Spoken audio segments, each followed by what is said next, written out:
So Xenon's the girl of the 21st century. My question is, why aren't you the girl of the 21st century? I feel like you have just as good of a claim. You're living in the 21st century right now. That's true. I am. However, I'm not in space. Okay, but neither are anyone. Do you think this all got set up in I think they said in the movie that it launched in 2022. So that's just a lie. That makes sense. That's going to take place in 2050. Takes place 2049. 2049, yeah. So I mean, I feel like, believe it or not, I think Zenon might be false. I don't know. I think this year of 2024 is a little early to be calling who the girl of the 21st century is. I'm going to be real. I'll be real. I think 2049 is also a bit early. But it's way more reasonable. At least it's in the middle. All right. Who was the girl of the 20th century? Let's put our brains together and think about this. 3, 2, 1. Eleanor Susan Roosevelt. B. Anthony. All right. Thank you.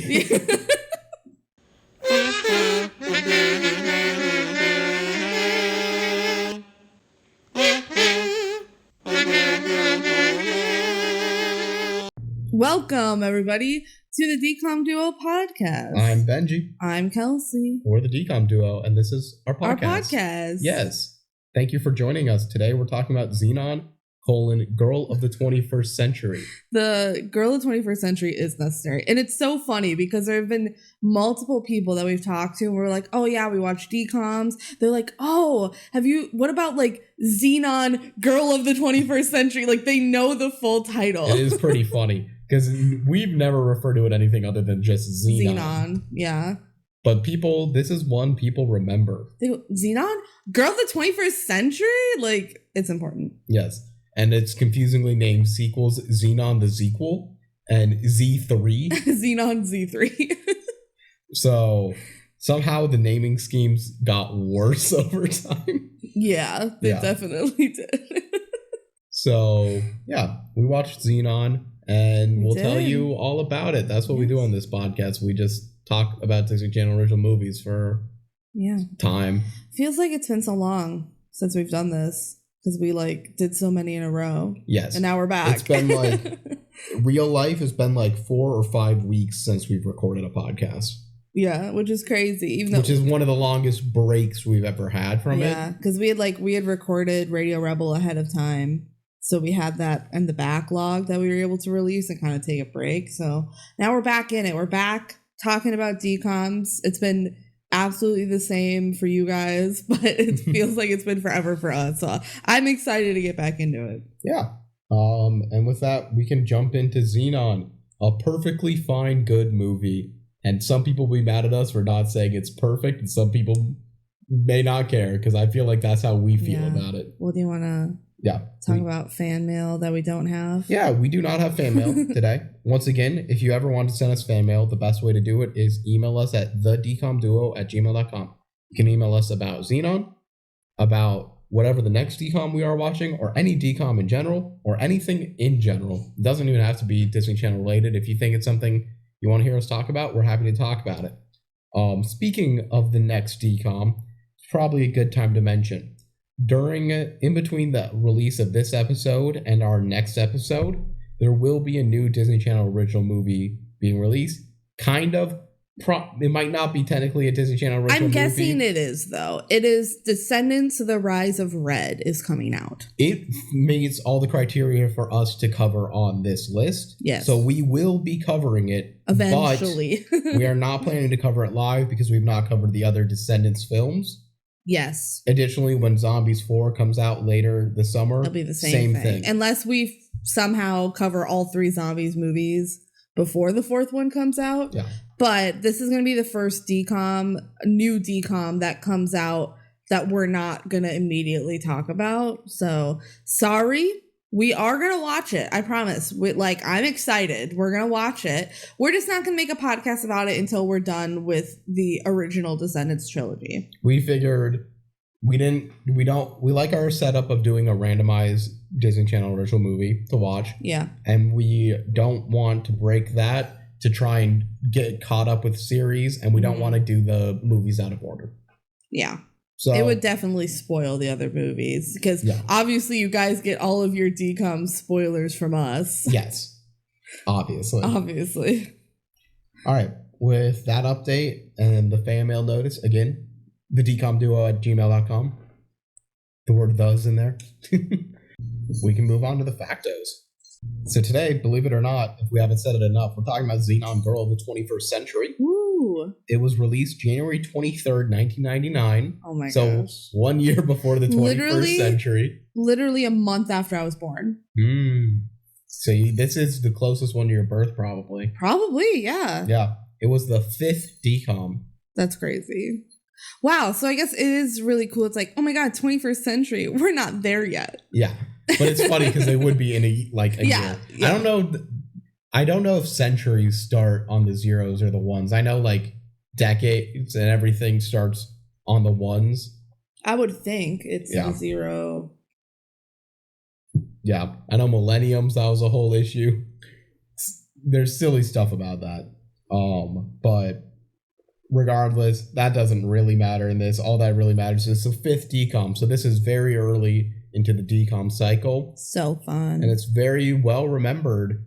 Yes. Probably because of that. So many. I guess it's kind of like a 90s kid thing. It is like the end of the 90s, but that means they were kids during this time, you know? So it's very fond with people like a little bit older than us. Like my sister, who's about 2 years older than me, definitely remember this. And she was only like 2 years old when this came out, but it would play on Disney Channel. So she knew about it. And they had sequels come out, so that kept the original relevant. Yes. Et cetera, et cetera. Like, this was a beloved movie. Mm-hmm. And it is fine.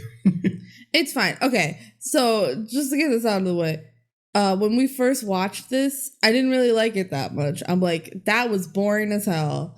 And it's been just so I've big always for thought me. It had a little charm to it. Yeah, well, I like, you know, the beginning, like the space parts are pretty fun, but the middle part where she's on Earth is so boring. And I think what happened, because now we just watch it again, I'm like, that really wasn't that bad. I think what happened is the first time we watched it, everyone online and general public is like, oh my gosh, Zenon, that's one of the best ones. I love Zenon so much. It was so overhyped that I was let down. And now this time I came in with my very low expectations, like, oh, I don't want to watch this one. I don't remember liking it. And I was pleasantly surprised that it was better than I thought. So you just got to like go in with low expectations and you'll have a good time. All right. The director of Zenon, Girl of the 21st Century, is Kenneth Johnson. We have talked about him already, so I'm going to go through that pretty quickly. You did Don't Look Under the Bed. Those are his only 2 DCOMs. Okay. Zenon 1 and Don't Look Under the Bed. His fame and stuff, he was a creator of the V series. He also did the TV shows Bionic Woman, Incredible Hulk, Alienation. Bunch of like 70s, 80s, 90s science fiction. TV science fiction is basically all that he did. So kind of fun, he did a science fiction. And then like a horror. Yeah. Yeah. So for Disney Channel, pretty fun output for that. Yeah. But that'll be the last we talk about him, unless he comes back and directs another somehow. Cool. Thanks, Kenneth. Yeah. Now for our cast. Playing the role of Zenon Carr is Kirsten Storms. That's a cool name. Yes. Kirsten Storms was in every Zenon film. They never recasted her. Of course. Yes. She was also in Johnny Tsunami, so that's 4 DCOMs right there. And she's in Kim Possible, so the drama.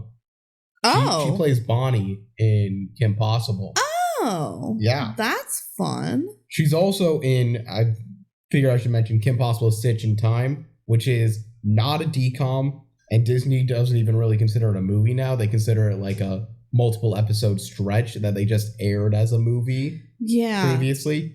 That's one of the ones that some people say are DCOMs. That is not. We don't consider it one. No, we don't. And I don't. One. Disney doesn't either.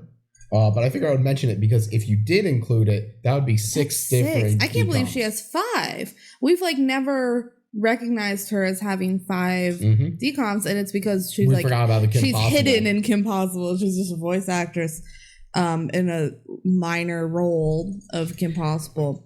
Kirsten Storms, that's cool. Outside of this Disney Channel input, has basically been exclusively in soap operas.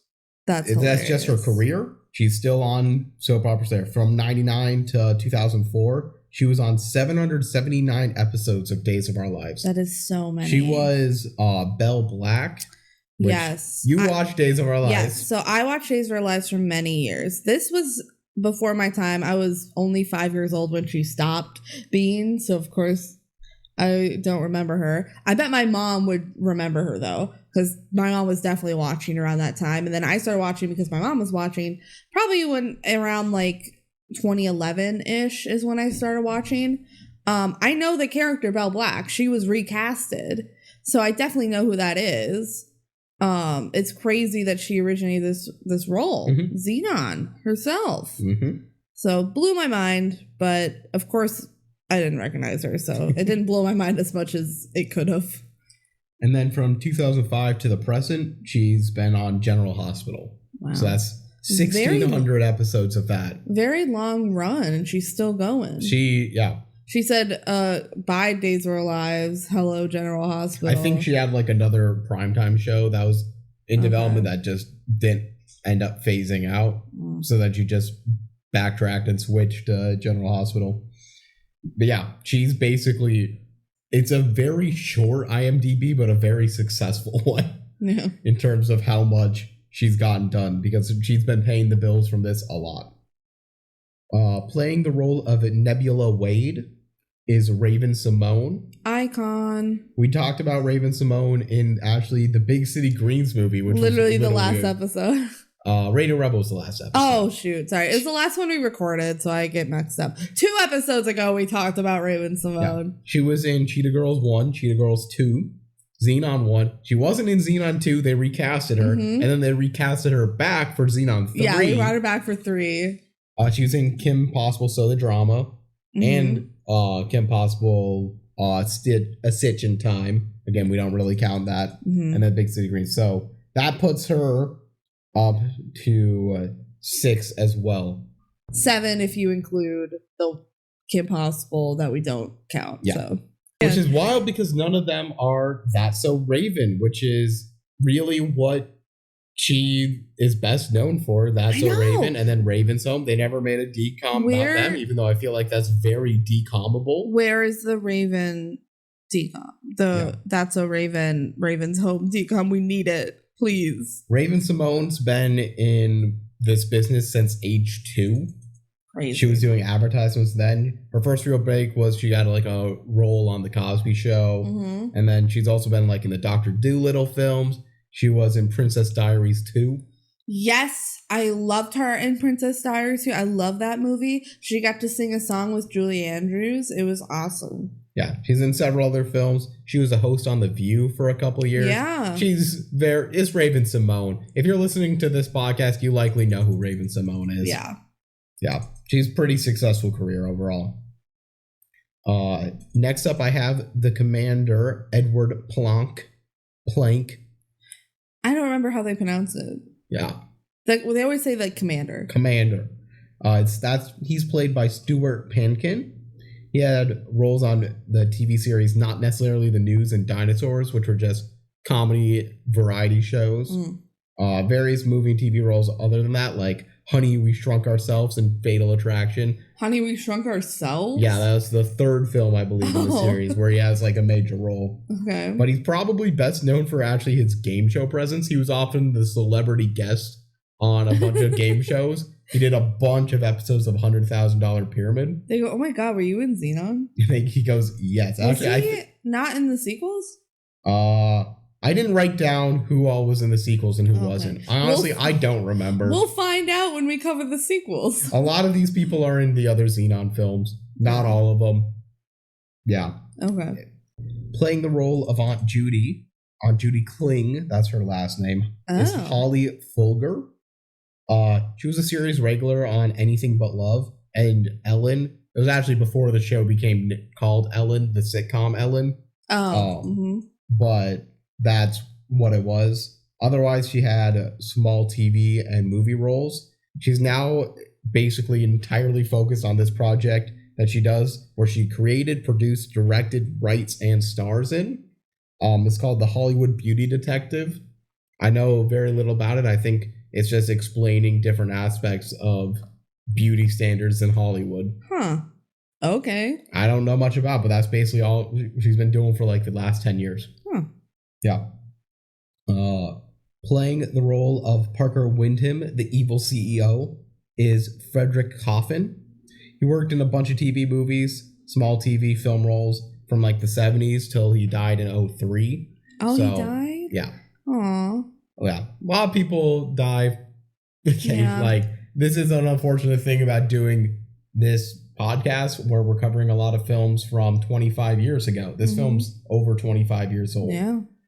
Even a lot of people die tragically young, and a lot of people die not tragically young. This guy was definitely far too young to be like, it died of old age or anything.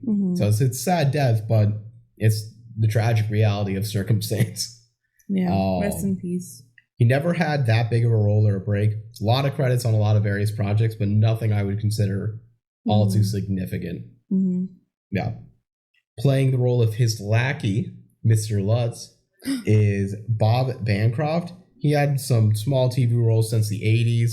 Not really too much that I thought stand out. Probably best known as his Parks and Recreation role. He's one of the accountants that Ben in the movie, or not in the movie, in the show, keeps going to and then quitting.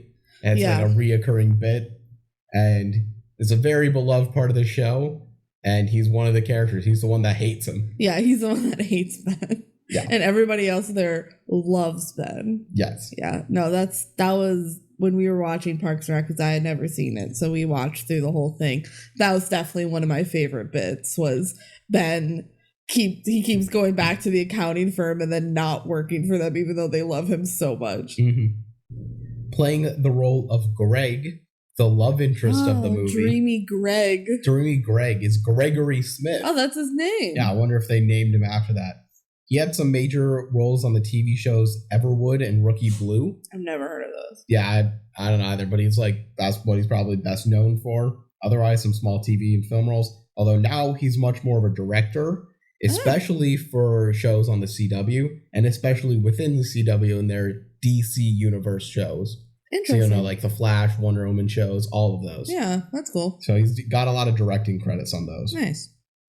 Playing the role of the other friend back on the Earth. The little hacker man. Yes, is Andrew, it's his name, is Brendan Jefferson. He's also in the DCOM The Other Me. Has a bigger role in that one, I would say. I so called him out because I love The Other Me. Spoiler alert for that podcast. I love that movie, and I know who's in that movie. Like, that's the friend in Other Me. I didn't know his name, but I recognized his face. He's probably best known for his role in Holes. Who is he in Holes? He's X-Ray. He's one of the kids. I haven't really seen Holes. So, he's X-Ray. Oh, okay. Yeah. Otherwise, various small TV shows. He had a main role on the show Thea, which I don't know much about. I don't know. That's what a lot of this stuff happens, especially in the older movies. It's like, I haven't heard of this show. Yeah. Doesn't mean people may not be interested in it. So, yeah. Finally, for the people on Earth, we got Margie Hammond. Yes, Marjorie. Yes. Played by Lauren Maltby. She's in all of the Zenons, which I believe she's one of few people who's in all of the Zenons. It was shocking to me that she was brought back, and she's like a huge part of the second one. Yes. Which she's really not that big of a part of this one. They don't bring Gregory back. Nope. But they bring Marjorie back. Yeah. She was also in Stepsister from Planet Weird. Who was she in that? She's one of the sisters. No, she's not. I believe so. No, she's not. Google it. Oh my gosh. I don't have it written down what her name is. She's definitely not one of the main girls. She plays Heather Hartman in Stepsister from Planet Weird. I don't know who that is. It's been a while since we watched Stepsister from Planet Weird. But that's not one of the main girls. I definitely thought she was a bigger role in that. No. We'll figure it out when we watch Stepsister from Planet Weird. We'll keep an eye out for her. But she's not one of the main girls. But she is a popular girl in Megan's school and Ariel's best friend. Okay. So she's the best friend in that movie. Yeah. Okay. Not one of the main girls. But cool that she's in it. She's definitely in the movie. Yeah. She's the friend of the bubble. Oh. Okay, the bubble is Ariel. I believe so. It's been a while since we watched Stepsister. Excited to rewatch it, but it's been a while. It's been a while. Yeah, she's in very little else outside of those, so it's just pretty interesting to have someone who has in terms of most DCOMs per acting credit, I believe she is the person with the most. She's got 4 DCOMs out of like 7 total acting credits. Interesting. Yeah. So Disney Channel liked her and kept putting her in movies. Mm-hmm. And other than that, she didn't act.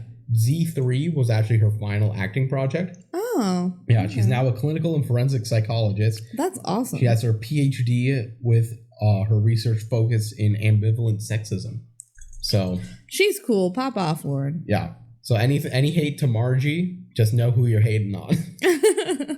And then finally, I know I said we talked about all of the Earth people, but I got to talk about someone who's out of this world. It's Protozoa, played by Philip Reese Chaudhary. He's actually not in very much. Very small TV and film roles, nothing I've expected. His biggest roles probably were some arcs in 24 and also the show Survivors. I don't know that show. Yeah. I've heard of it. I've heard of 24. Much of there. 24 was very big. But he is the Protozoa. He is the Protozoa. Do not forget. Yeah. Everyone. Know his name.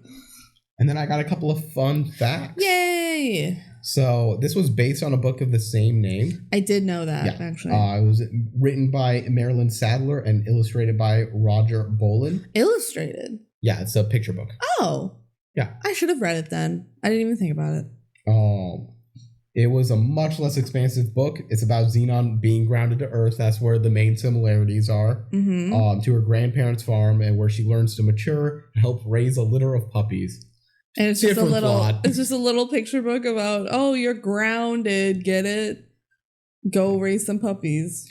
The movie was a failed pilot for a proposed TV series. I don't know at what point in the process it was failed. I don't think when the movie came out they were trying to make it a show, but I wonder if they reworked the script to be a movie. Yeah, because I feel like it's very tight, the plot. Like it ends. It didn't need a sequel, but it got sequels. And it could work in the same way like they made a Jimmy Neutron show, you know? Yeah. Out of a movie where the movie didn't feel like it didn't end, but then you can just stay with these characters. They can stay in space and do space. They did that with Barnyard. Also, they made a show out of Barnyard. It's something where I think that's probably what it could have happened, but I think they just expanded a pilot episode into a movie after no one picked it up as a show. Hey, it works. Like, I never would have known. Mm-hmm. David Meyer, who's a real-life astronomy professor at Northwestern, he was Protozoa's groupie.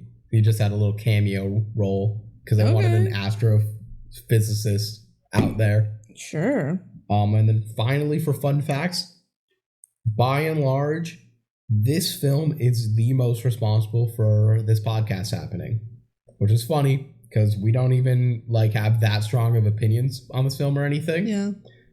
We've explained it before at some time.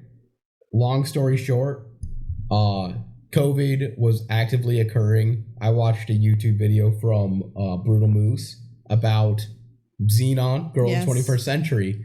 And after watching, I'm like, man, watching Disney Channel original movies with friends seems like it would be a fun time. And then we started doing that in our college house.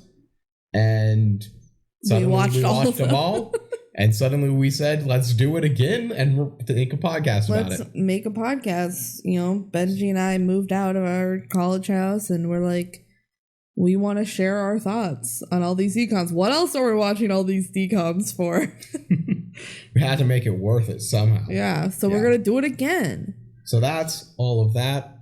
This Zenon, if it didn't exist, we probably wouldn't be talking right now. Yeah. And Brutal Moose. Thank you, Brutal Moose. Finally, the Disney Plus description. Are you ready for the DPD? Yeah. 13-year-old Zenon Carr lives happily with her family on an orbiting space station in the year 2049. But after getting into trouble with the space station's commander, Zenon's parents punish her by grounding her on Earth with her Aunt Judy, Ceetus-Lupeetus. On Earth, she has trouble fitting in with the other kids, but luckily she can always talk to her best friend, Nebula Wade, via phone tablet. While she's stuck on Earth, Zenon uncovers a plot to crash the computers of her space station home, putting everyone on it in danger.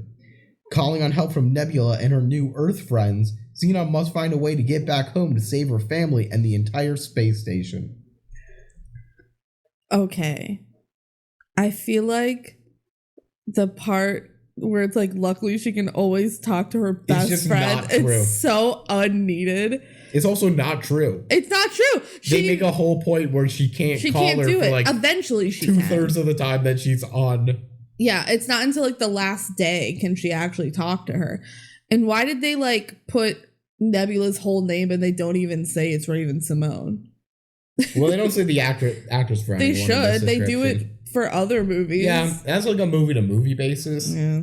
It might be at different standards of the times. They just really wanted to talk about Nebula in the description. Like, I guess so. It is kind of weird.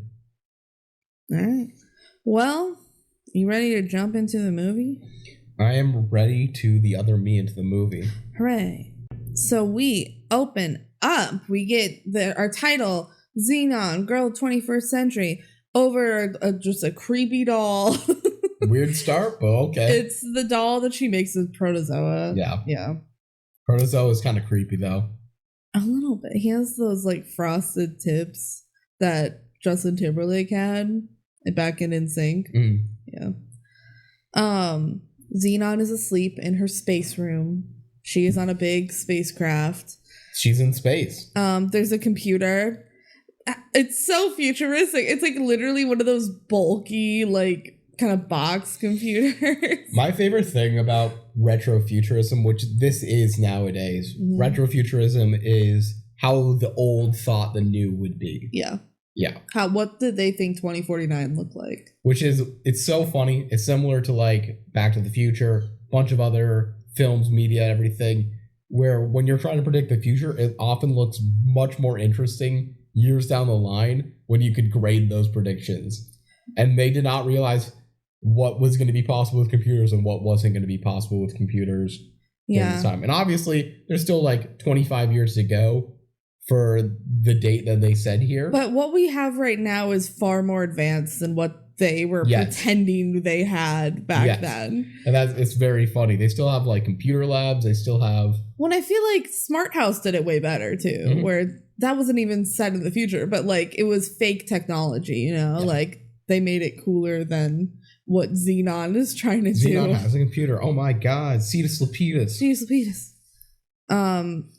So her little like alarm clock TV thing lights up and it's Zenon in a recorded video. She recorded a video for herself last night to wake herself up. Yeah. Seems kind of cringe.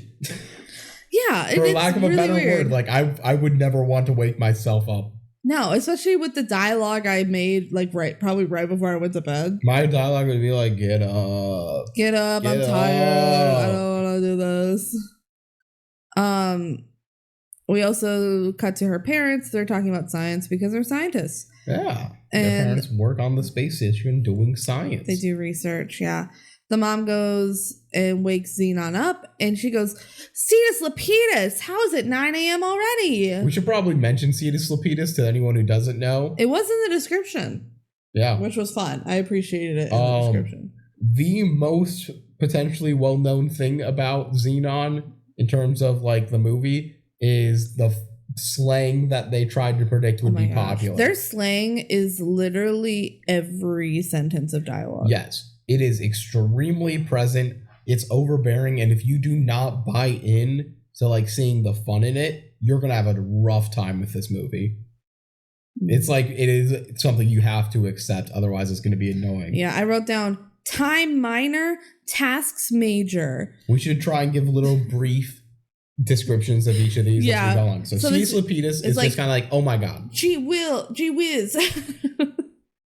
Anytime they say minor, it just means bad. It's bad. Or just like, no. Like, chores minor. Like, I don't want to do my chores. That's stupid minor. I don't know.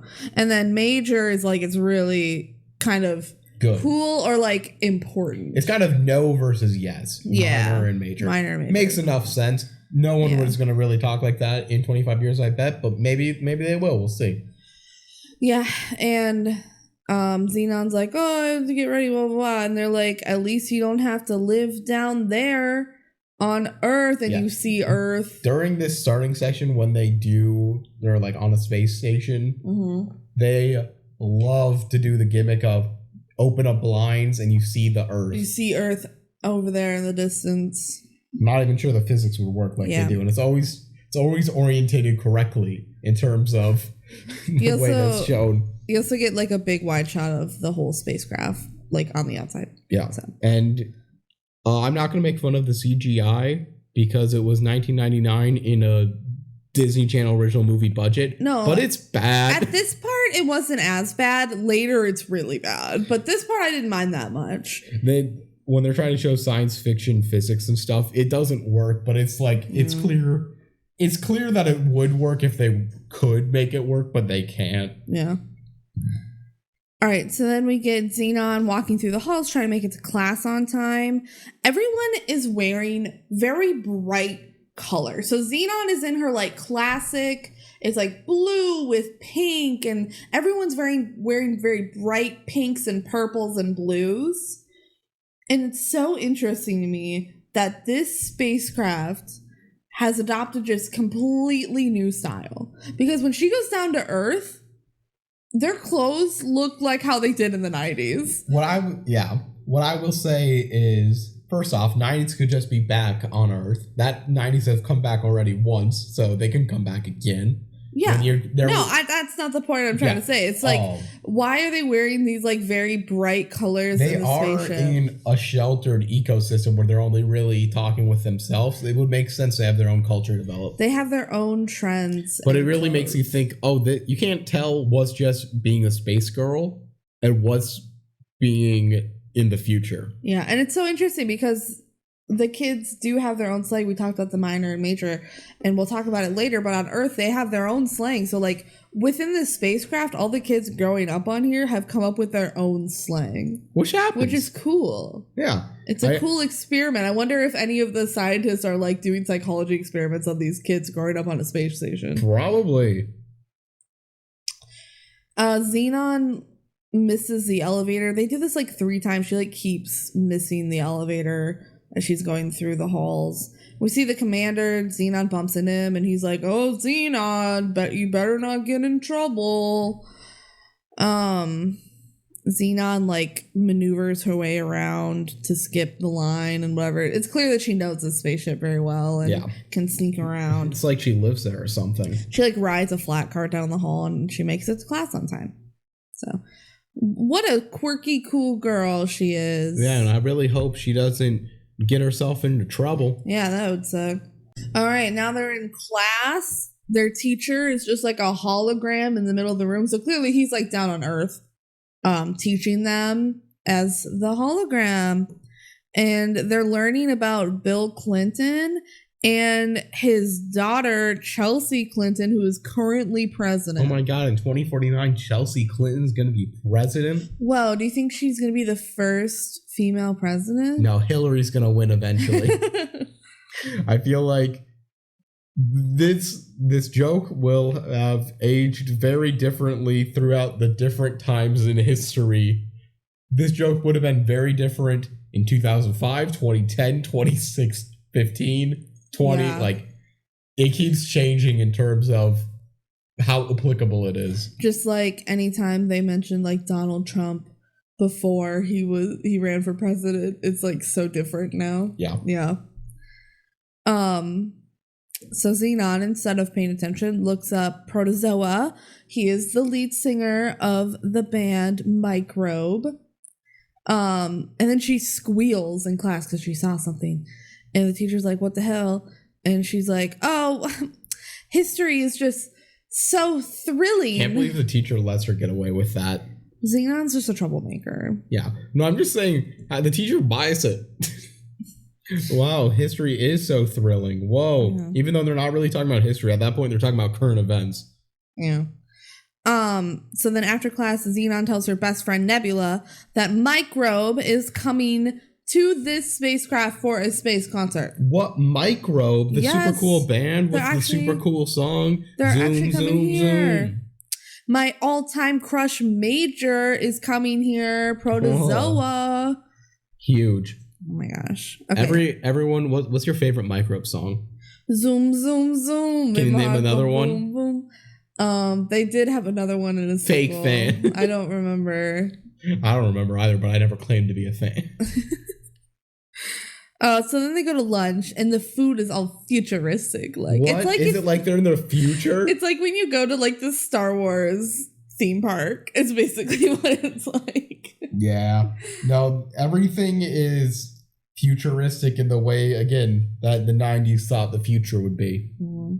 We still have these big box computers, but we also have crazy other things. Yeah.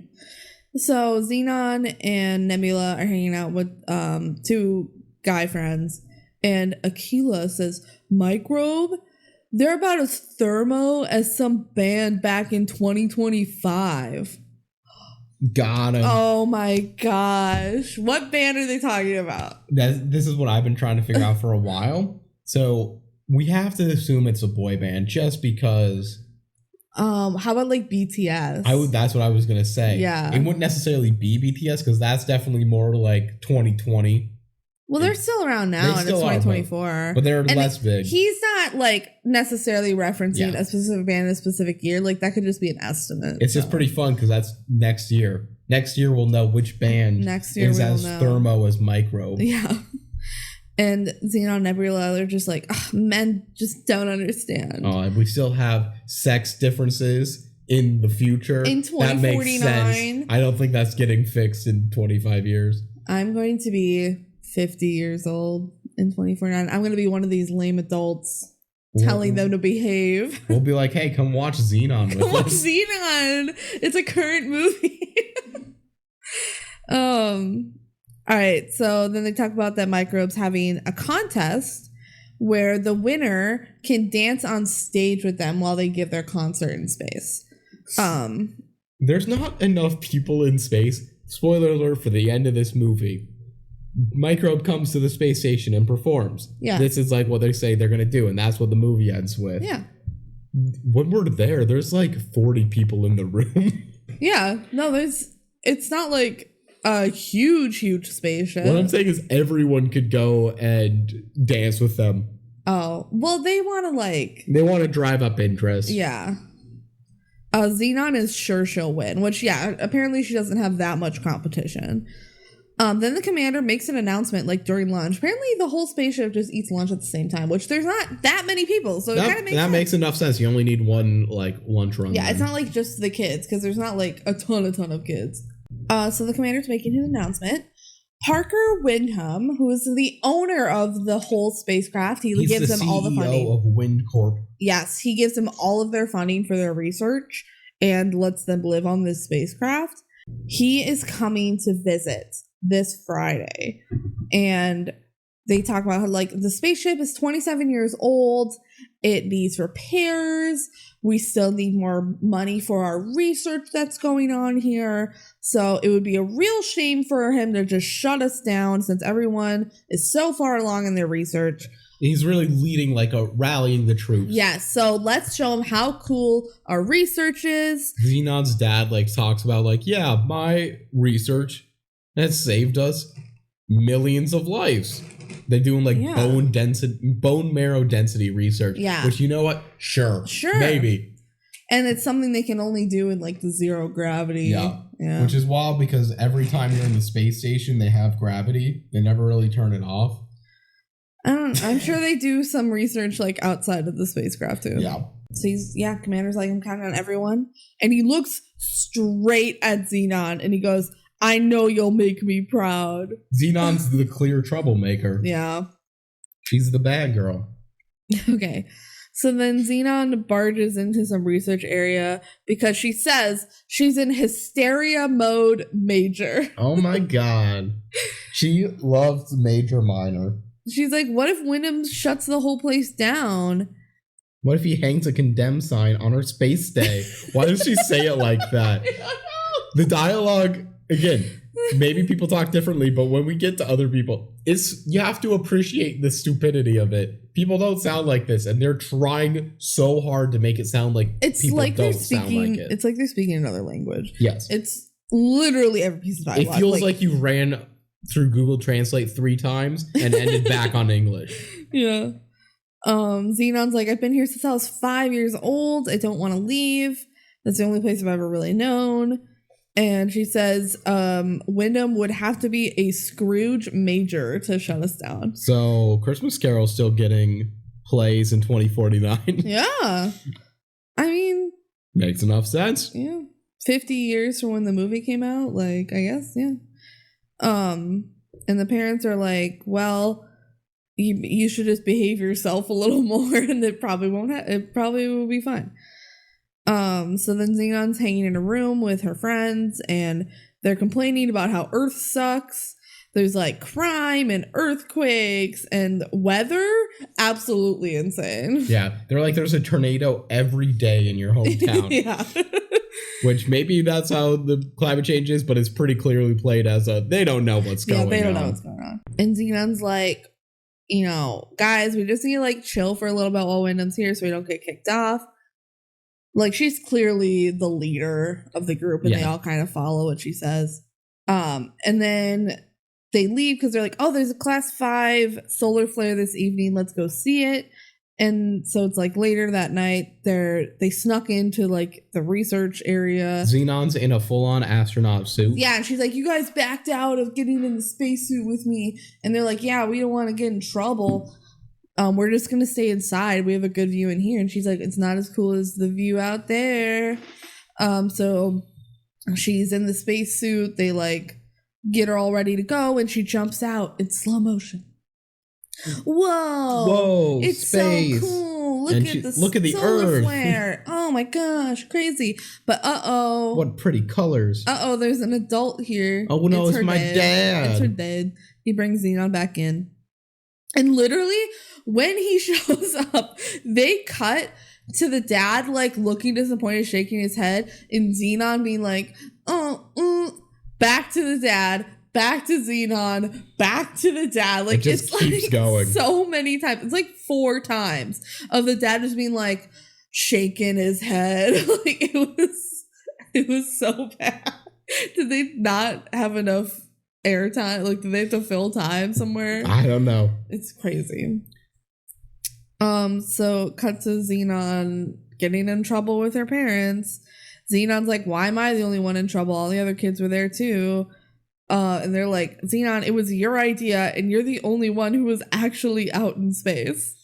Yeah, but the other people are definitely accomplices. Yeah. So I'm sure they're getting in trouble too with their parents. But Zenon says, I can handle myself. I'm 13. Man, name something DCOMs love more than the character going, I'm an adult. I'm age. That's clearly not an 13, adult. I'm 16. Like, I'm 15. Like, I'm 12. I'm 8. I'm 8. That was him saying I'm a child. Yes. That was him saying, don't look at me. I'm 8. The dad is like, yeah, it was pretty cool. Yeah, that's actually like totally fine with it in theory. It was really cool, but also you're in trouble. We especially need you to behave for Wyndham coming. So like, what the hell? And mom also puts on this big stress helmet. It's just like a piece of cloth with balls on it that light up and go boop boop boop. That helps you when you're stressed. It's pretty funny. It's so pseudoscience. That's something you can get on Temu, I bet. Yes. And she also threatens to ground Zenon. So that's the first we hear about grounding. We'll find out what that is later. Well, actually, at this point, she's talking about grounding like you can't go out with your friends. Oh, really? I think so, because they make a clear distinction on it later. Yeah, they do. All right. Cut to Zenon showing Nebula her creepy little doll that she made for the microbe contest. And Nebula's like, that's so cool. I just wrote a dumb essay about how cool it would be to dance up on stage with them. Yeah, essay's kind of dumb. Yeah. Zenon's like, oh, you're such a good writer major. Yeah. Like, you're going to be fine. But like, no. An essay's so uncreative. Come on. Do a fun little project. Yeah. Zenon's like, I'm not done with it, though. I need to go through all the space junk to finish my doll. Yeah, apparently they like to just go into the trash compactor and grab junk. Grab cool space junk. Because apparently they throw away a lot of stuff, and I feel like, I don't know, on space, at least from my knowledge, they're very careful about where waste goes. Yeah. This one, it doesn't seem so. We also learned that Zenon's parents are going to be the ones showing Wyndham around, like they're going to be his tour guide. Is that pressure major or what? It's definitely pressure major. Yes. All right. So then we see Zenon sneaking around to the utilities, because she wants to go get space junk, but instead she runs into her parents and Wyndham, and she just schmoozes him like, oh, it is so amazing to be here with all the research, and I love living here. It's very fake, and everyone in the room knows it. And he's like, you should be in marketing, you should be in PR. Some weird vibes from everyone. Oh yeah, well she gets a little bit of a weird vibe, but also she's focused on schmoozing him. And she's like, yes, thank you, Mr. Wyndham. I love living here. Thank you. Back in the cafeteria, Nebula and Leo rave about Wyndham. They're like, oh, he's such a cool guy. Yeah, you don't need to know who Leo is, by the way. he's the one that helps Nebula. Yeah. Zenon's like, I don't know. He's kind of weird. And they're like, no. He's such a great guy. They just have a feeling that something's off. Zenon's like, something's wrong. I can feel it. I feel it. Nebula's like, when you get these feelings, it always ends in disaster major. We're not even mentioning every time they say major or minor. It's just, it'd be good so much. I wish we had a little counter. How many times it got said. Just out of curiosity, but that seems like too much work. All right, so then we see Zenon rummaging through space junk for her doll, and then space trash gets dumped on her. Ew. But she finds some cool At least the space didn't get compacted while she was on there. They didn't do a whole Star Wars or anything. Yeah, that would suck. As she's leaving, she sees the lackey to Wyndham. His name is Lutz. He is about to go into a locked room. And as she's looking, she falls down, so he sees her. And it's like, oh, what are you doing here? It's the middle of the night. And she's like, this is so sus. And he's like, oh, I want to look at the computers for the stocks for my boss. Yeah, he likes a stock report first day every day. And she's like, well, you go to the computer lab for that, not the core memory bank. Yeah, that's weird. Also, this is restricted. He's like, oh. And she's like, well, I should probably go back to bed. I'm so tired. Will you escort me back? She's making sure he doesn't go into the room. Next day in school, Zenon is falling asleep in class and she completely falls over. And afterwards, Nebula's like, I know why you were up all night. You were tailing Lutz to make sure you didn't go into the restricted room. And Zenon's like, yeah, Lutz the klutz. Got him.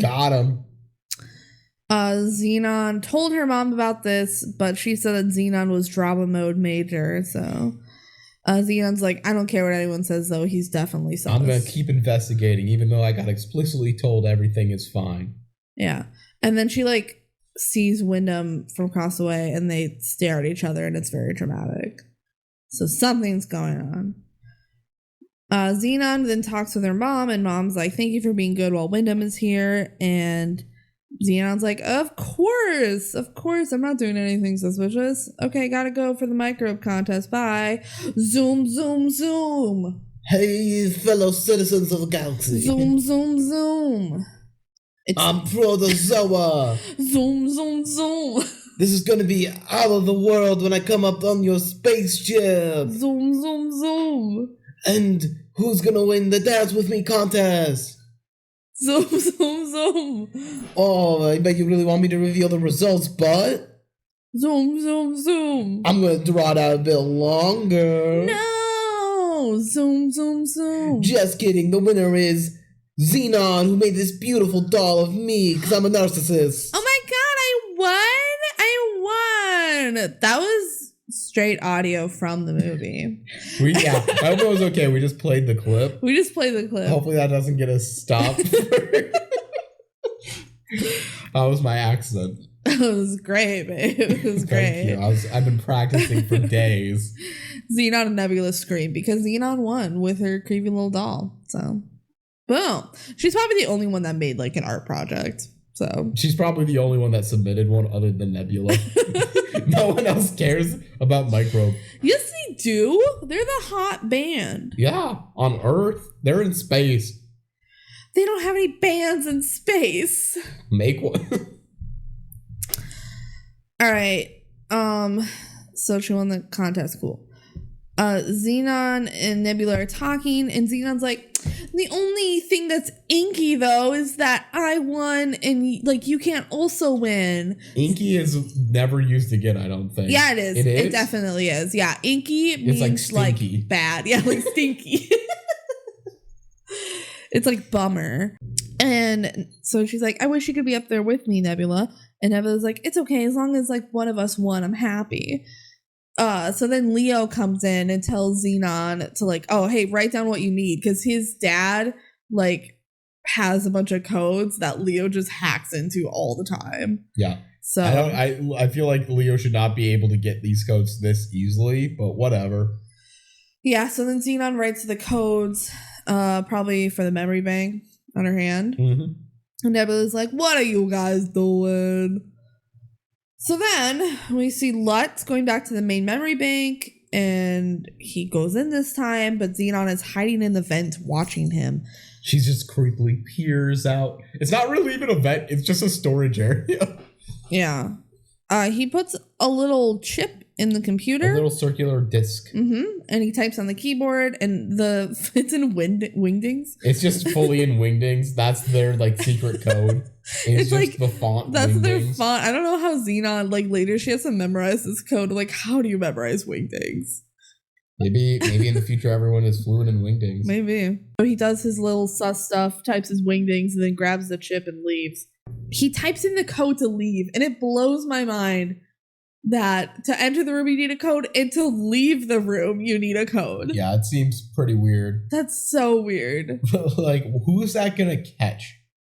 Only people who are sneaking in and write the code on their hand and sweat and then can't read the code again, but can't remember when they typed in the code 20 minutes earlier. When it's a 4-digit code. That's what bugs me more than anything else. It's 4 digits. A 4-digit code is not long. And I get they like goes wrong after like one missed entry, which is also bad. So yeah, we see Zenon.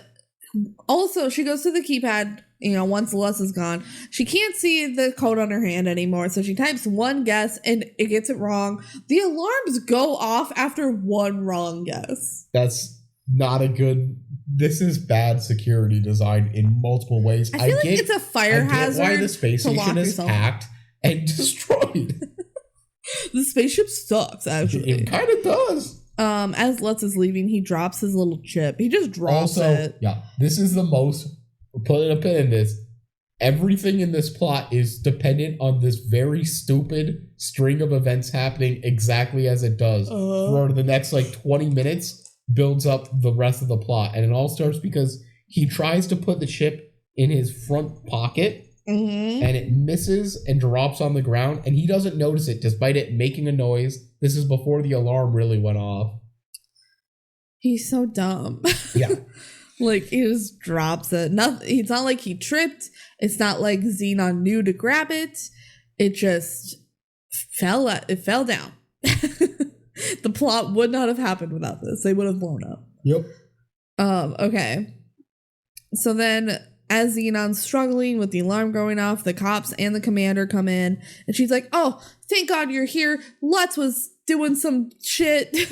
She doesn't say that. They're like, "You're doing some shit." She's probably like, "He was doing some trouble major or something. He was being inky." I don't know.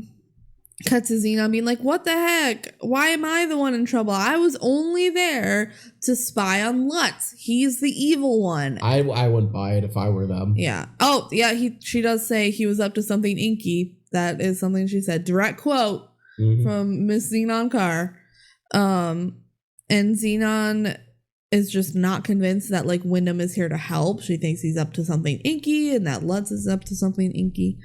Inky all the way around down. Yeah, everyone's just covered in ink. Commander says that Lutz and Wyndham have been in their quarters the whole night. And Zenon's like, that's a lie. Like, she knows for sure that's a lie. Mm-hmm. Like, it's not like they came up with a reason why he was in the memory bank. He's just straight up lying. So she has very good reason to be suspicious of them. What? A DCOM is using the boy who cried wolf plot? I feel like she doesn't. That's kind of dumb, though. Like, yeah, she's a troublemaker, but she's never said, like, this person's bad and been wrong about it before. You know, this is the first time she's trying to do that. Her parents should trust her. Yeah, her parents should trust her. That's why I didn't include them in the factos, because they suck. But, like, I also kind of get it. Like, this is a very important person. Yes. And this is a big accusation. What? You think he's planning on blowing up the ship with all of these people on it and killing them all? That's crazy. Yeah, he couldn't be that evil. He's just the CEO of one of the world's largest corporations. Those people are always morally perfect. So true. So yeah, Zenon's like, they're lying. And her parents are also there. And they're like, this is serious, Zenon. You can't just break into level 4 clearance like that. And she's like, but... And Commander says, silence major. Silence major. All right, I'll let you just say it in case you need to cut it in. No, I like it. Picasso. Picasso. This is the last straw, Zenon. Punishment is up to your parents, but if their punishment isn't good enough, I will punish you. It's like basically what he says. I mean, we laugh at that, but that is actually how like some stuff happens in corporate settings. Yeah. Yeah. Like, for instance, I'll just say, in the NFL, a team can give their own player a suspension, and that'll be honored by the league if it's strong enough, and if it's not, they will just make a stronger suspension. Mm-hmm. All right. So then Zenon and her parents go back to their room, their apartment, their cabin. That's probably the right thing to say. Their house on the prairie, back on Earth. They fly back to Earth and they pump their water from the water pump. Nah, just kidding. That would be too interesting. We're gonna go to the plot where they have a room on the space station. Yeah. She's like, maybe you guys should put these stress helmets on. And they don't. They're really upset. They say, Zenon, you leave us no choice. We contacted your Aunt Judy. And Zenon's like, what? Why would you contact Aunt Judy? She hates space. Is she coming to space? And they're like, no, Zenon, we're grounding you. As in actually grounding you on Earth. I feel like you shouldn't be heartedly telling your kid a pun where that's like devastating their life. So, literally? No, Zenon, we're grounding you. Get it? Get it? I'm so sorry. It's so dumb. You know, this was the whole premise of the whole concept. Is like, what if there's a girl in space that gets grounded? Yep. On Earth. Yep. No, it's everything. Yeah, and obviously Zenon is devastated. I think this is too high of a punishment. Yeah. Uprooting her entire life. I will say this.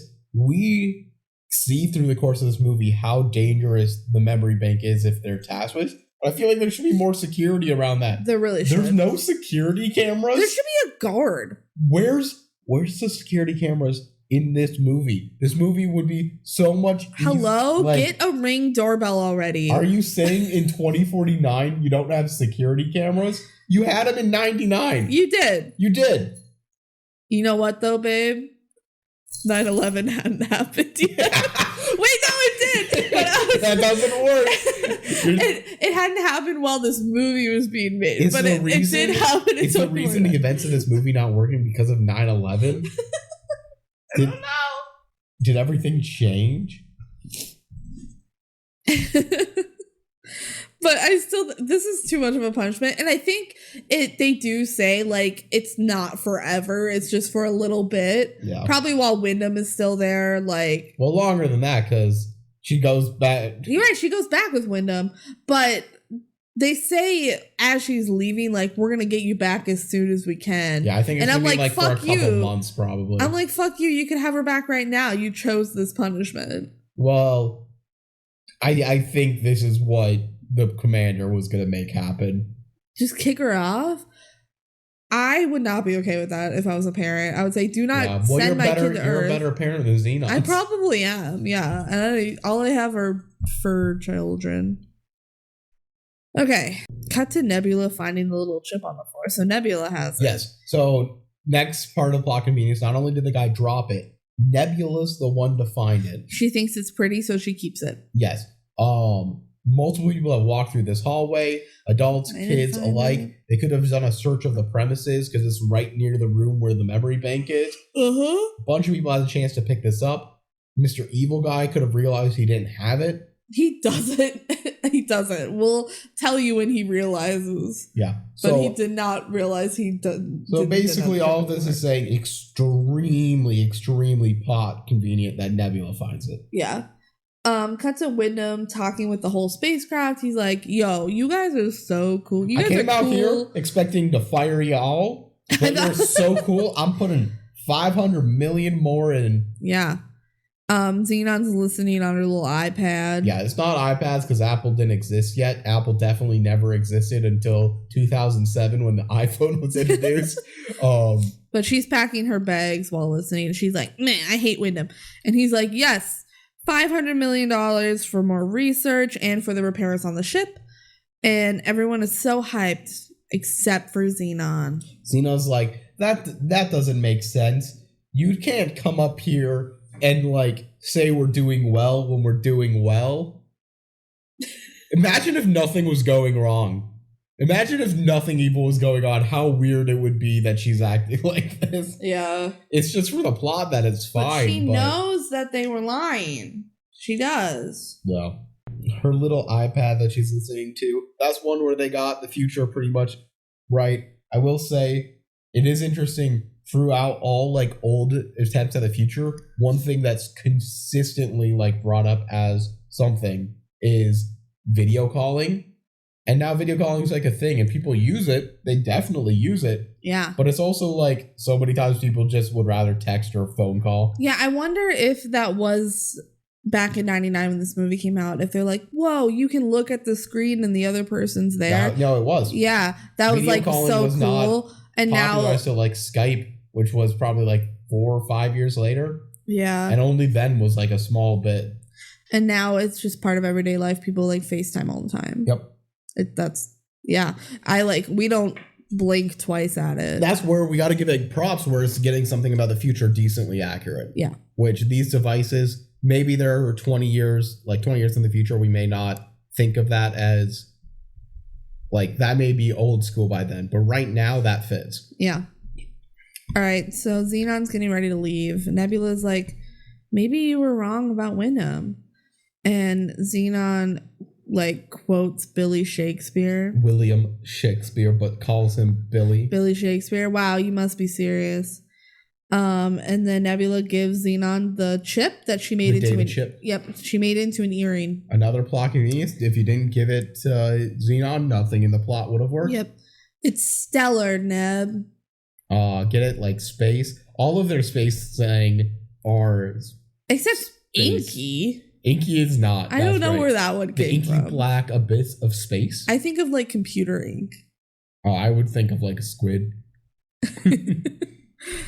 Zenon is worried about Earth and all of the inky stuff that she heard about it. And Nebula's like, just avoid tornadoes, don't drink the water, and data zap me every day. That means FaceTime. And she's like, cool, thanks, Neb. Oh, my ex-parents are here. Yeah. She calls them ex-parents. Ex-parents. Wow. Yeah, I fucking hate her parents too. Wyndham shakes the dad's hand and then leaves. And Zenon realizes that she has to travel down to Earth with them. Like, literally the reason that she's grounded is because of them and her suspicions of them. The hubris is pretty unbearable. She's pissed off. And the dad's like, see this as an adventure. You've never really lived outside of these walls. I do want to say, I feel like she should be a little bit excited about this. No, I'd be pissed. Okay, I get that it's a punishment and you're going away, but also they've never traveled. They've only met though. No, but they've only been to like 50 rooms in their life. Yeah. But also space. That's one of them. That's one room. That's one of the rooms. It's a very big room. Mom says, I'll bring you back as soon as I can. Fuck you, Mom. That's what I would have said. And you would have raised the age rating off of Disney Channel. I would say, fuck you, Mom, Major. Does that work? Fuck off, Major, Mom. Your mom minor. Yeah, your mom minor. All right. Zenon gets on the space shuttle. Wyndham winks at her and she hates it. The countdown is it's like really funny Southern accent. They go 10, 9, 8. Yeah, I don't know why they have this really like Southern accent. 5, 4, 3. It made me laugh. I thought it was hilarious. They take off. There's some CGI animation. This is where I thought it just looked so bad. It looks really bad. But like, we can't make that much fun. What were they gonna do? There's no way they could have made this look realistic. Yeah. None. Their space little shuttle is like the size of an airplane that just can fly to space. Also, I said the worst animation of them is landing on Earth. Like, it looks so bad. They go to just like an airport and it looks horrible. We don't know where they are. They're by the ocean, right? They're on a coast I'm pretty sure they don't ever say what city they're in. I just always assumed it was LA, but it might not be. They go to like a pier restaurant and that feels very like LA. Maybe it's like San Francisco. I don't know. I think it's deliberately left unknown. So they get off the plane. Zenon immediately sneezes and falls down the stairs. So this is actually a callback. I didn't mention it earlier, but when the kids were all talking about how horrible Earth is. Like, oh, there's germs. There's germs. And one of the kids was like, I've never even sneezed in my life. Honestly, that makes some sense. I wouldn't necessarily believe that no sneeze. They still have people. There's interactions between that. Pepper, probably. I'm saying it makes somewhat sense that their immune systems would be a lot weaker, but they dropped this concept basically immediately. Yeah, after this I feel like she should be isolated for a while on Earth, but no, they just throw her to public school. Like, oh, she's definitely not going to get sick instantly from that. Yeah, public school is going to be completely fine, right?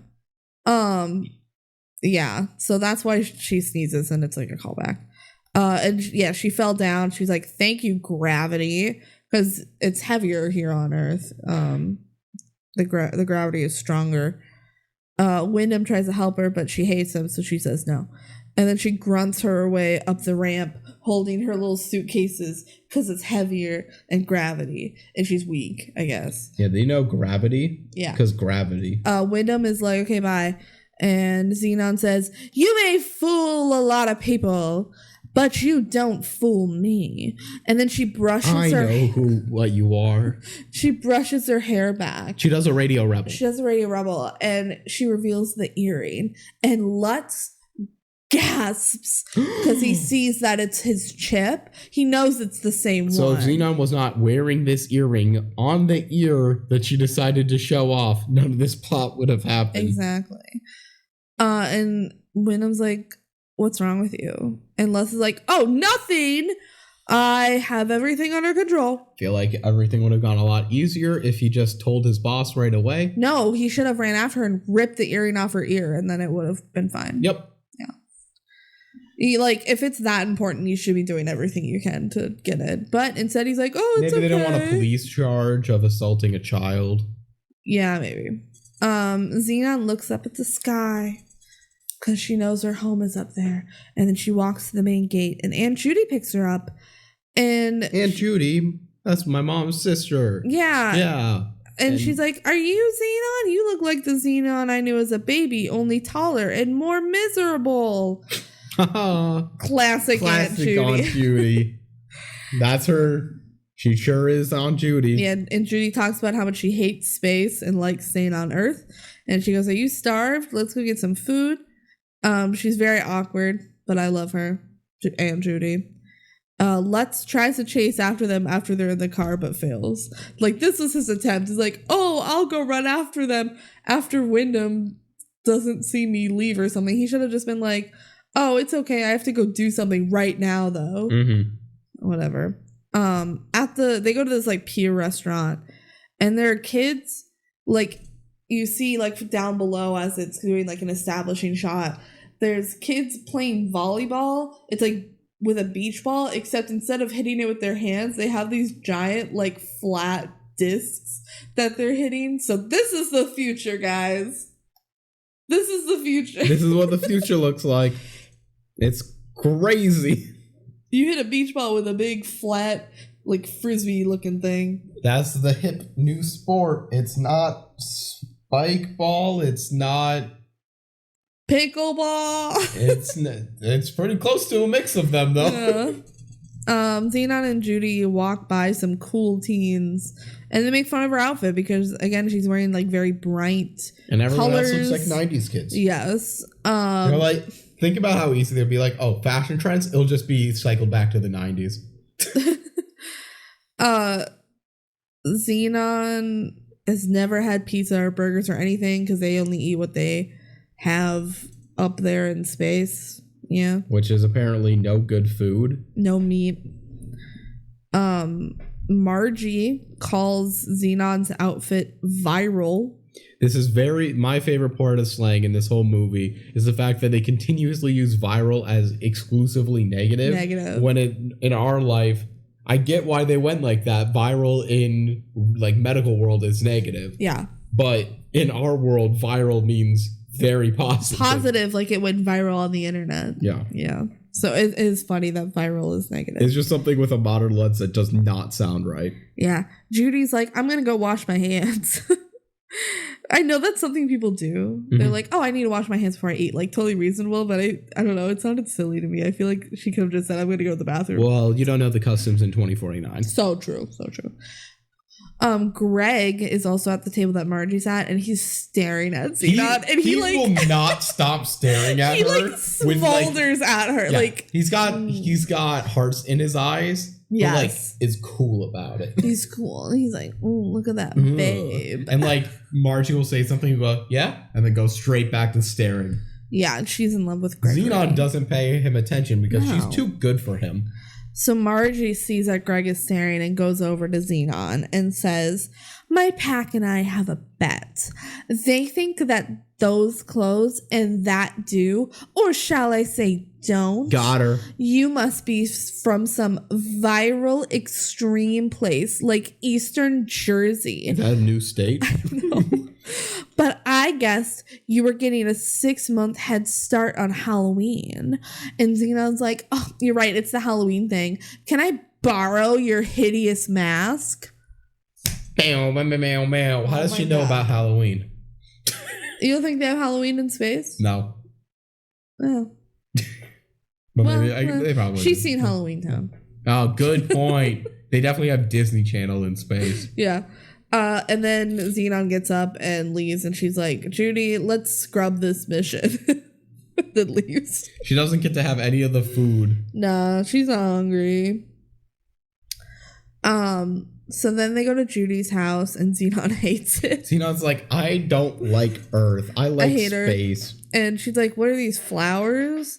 Oh, they're interesting, but what's their purpose? Everything in space has a purpose, and Judy's like, flowers look nice. Yeah. Not everything has a purpose. It's just good for your soul. Aw, chicken noodle soup for your soul. I think that's what it's called.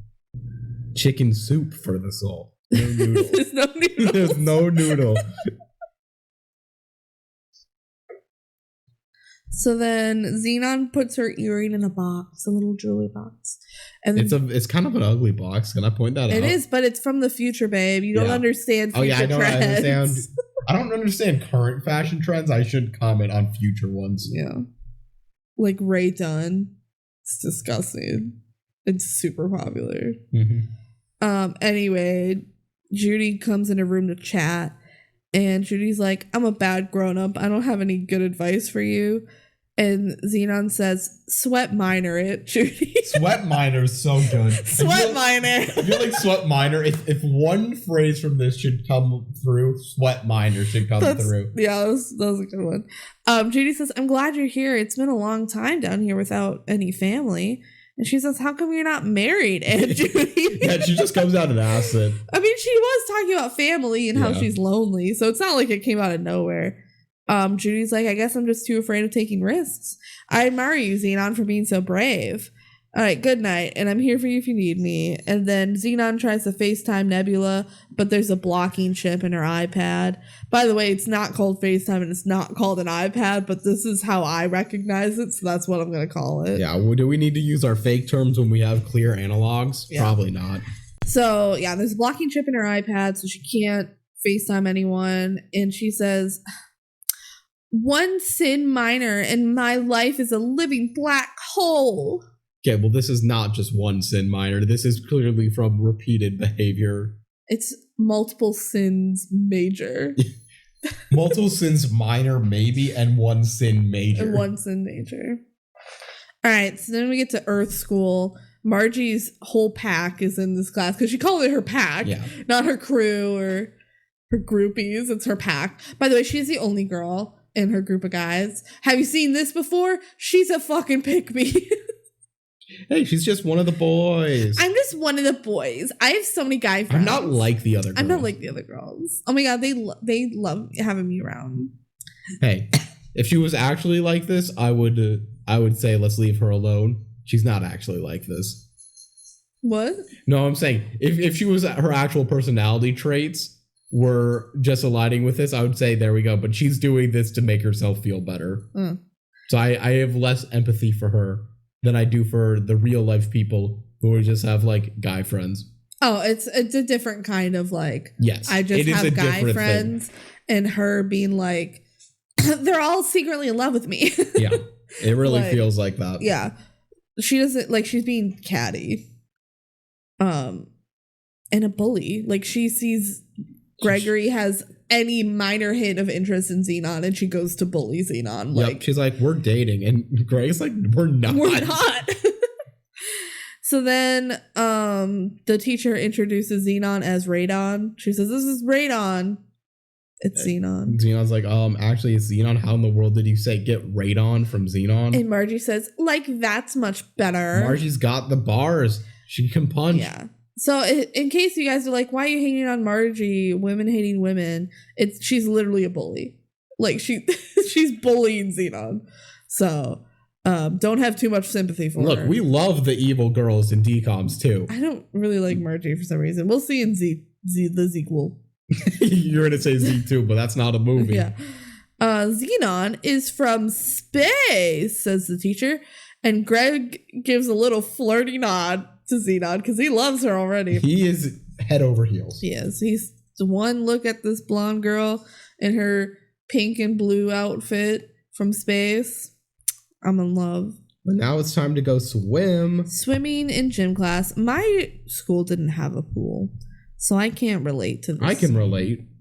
You guys got to go swimming? Yeah, we had a pool. I wish I got to go swimming in gym class. That sounds fun. Yeah, it was mainly doing laps. It's less fun than you think.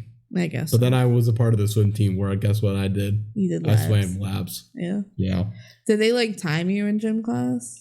Well, less so. It wasn't that competitive. Is it just kind of for exercise and not really for like, oh, you better improve your time by the end of the year, like the mile? It was only like you got like a week in the pool. That's fun. And that's like as much as you did the whole year. Yeah. All right. Greg stares at Zenon as always, and then Margie sees that and blows him a kiss. Because that's Margie for you. And teacher's like, are you good to do this, Zenon? Like, you good to swim? And she's like, oh yeah, I've swam in space before. So then Margie just pushes Zenon in the pool. And Greg's like, what the heck? And Zenon clearly doesn't know how to swim. She's just drowning. So then Greg jumps in to save her. Where the fuck's the teacher? The teacher, yeah. So he saves her and he's like, I thought you could swim. And she's like, yeah, in space. Zenon, you're an idiot. And he goes, welcome to Earth. Why does she think she can do this? She's trying to like fit in, you know? I have sympathy for Zenon. I think she needs to be like, I'm in space more than she is. Yeah. She just wants to like be independent and not look stupid, you know? But then Zenon gets all mad at Greg. She's like, you didn't even give me a chance. She was actively drowning. Yeah. But maybe if she's had another 5 seconds, she would have completely figured it out and been Michael Phelps. But Greg didn't let her shine. She definitely would have just become Michael Phelps. Yeah. You should have said like Katie Ledecky. Benji hates women confirmed. In science class, Zenon is partners with Margie. How did this happen? Margie probably did it on purpose. Let's be real. I don't think so. I bet Margie didn't have a partner because everyone hates her. Exactly. And they're heating up some substance in a beaker. Yep. And Xenon's looking at the temperature, and she's like, you have to do it higher. You have to do higher. Burn it more. Which the way that they heat it up is just putting like a flame over it. There's no way the flame is like getting hotter. If that makes sense. The liquid is getting hotter. So they heat it up too much and it breaks the beaker and gets everywhere. And Xenon's like, I don't understand. I follow the instructions. I heated it to 250 degrees Celsius. And the teacher's like, down here, we're still using Fahrenheit. You know what? Believable. Yeah. 25 years. I can't believe how rude the teacher was to her, though. Yeah. Also, in a science class, for me at least, we use Celsius. They should have been using Celsius. Celsius is way more used in science, especially for heating up a liquid. You should be using Celsius. Yeah. I feel like that this was a teacher's fault. Yeah, and the sass the teacher gave her. Down here, we're still using Fahrenheit. She was just trying to eat her one line of the movie. Everyone's being so mean to Zenon. I like Zenon. I feel like she didn't deserve all of this. Hey, well, at least Greg likes her. Greg likes her, yeah. Greg's trying to be nice to her. And does she care about Greg? Nope. So in the lunchroom, Zenon feels out of place with like fruit. She keeps looking at her fruit and goes like, huh? What? And then they're like, it costs money. And she's like, oh, I don't have money. Why didn't Aunt Judy give her money? Because Aunt Judy explicitly says, I'm bad with kids. I'm bad with kids. I forgot. Greg comes and pays for her. And she's like, thanks. They don't have money up in space. Which makes sense because they're all just on one spacecraft. It is one company, so you're not going to have an ecosystem. They're going to provide the food for you and everything. So Greg is like, I think it's pretty macro that you grew up in space. Did we talk about the Earth slang? Macro and micro is their minor and major. Yeah, because they have to have an equivalent, but it's different. Yeah, macro. I feel like the Earth slang is very computery. Yeah, so Greg explains all of these computer slangs.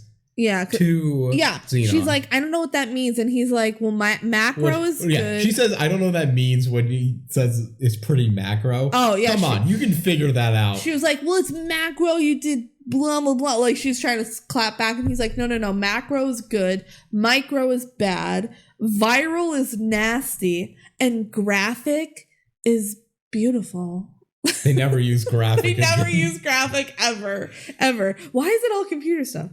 And Xenon's still like, okay, cool, whatever. And she does not care about Greg. So then at home, Zenon rants to Judy about like missing her home in space. And also that she was like missing her contest prize. Did you hear about the girl who got to dance with Micro? That was me. Aunt Judy. I won the contest. And Aunt Judy's like, oh, that sucks. That sucks. Zenon still just fully believes she was right about what she did. And then they go inside the house and they realize that someone broke in because the whole place is just trashed. But guess what? They didn't find the little computer chip. It was Lutz. Spoiler alert. Not really. But they didn't find the chip because Zenon was wearing it. Yeah. So they didn't find what he was looking for. Yeah. And they realized that nothing is missing. Which is kind of weird. Yeah. And they're like, no. Zenon says, no way it was random. This is definitely Lutz and Wyndham. But she doesn't know why yet. Because she doesn't know that they're looking for the chip.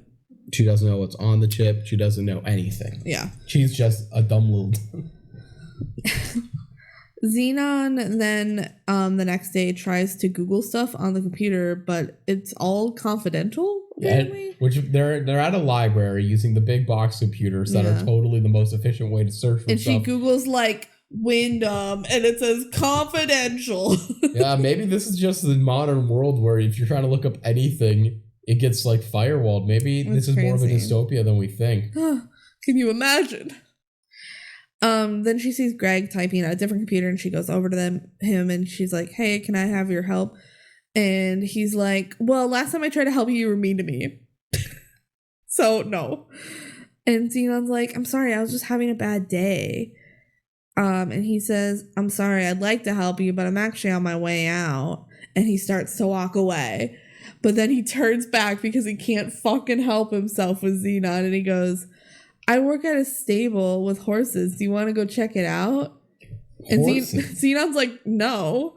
But he's like, okay. And then she's like... He walks away, takes like 10 steps, and she goes, real horses? Because she realizes that, like, I feel like she just wanted his help anyway. Yeah. But maybe she is curious about the horses. I don't know. But, like, he said no to her because he wanted to like prove a point of like, you were mean to me, but then he invited her to go see horses because he just has this huge crush on her. All right, so then they go to the stables and it's stinky, and Zenon sees a horse and says Ceetus-Lupeetus. Yeah, it's a horse. And Greg goes, pretty alpha, huh? Alpha's another term that just means something different nowadays. Yeah. She's pretty humongous, and Zenon's kind of scared of the horse. This is the part when Kelsey would hate on Zenon. This is the part she would hate on. Yeah, okay. So I was like, I feel like remembering it, I was like, I feel like the Earth stuff takes so long. Like they ride around on a horse and it takes forever. We were clocking it. It literally, like her going on a horse and then they like hang out afterwards. It was like 2 minutes, but it feels so long. Because it's so boring. Nothing's going on. It's not like we're watching anything interesting. Yeah.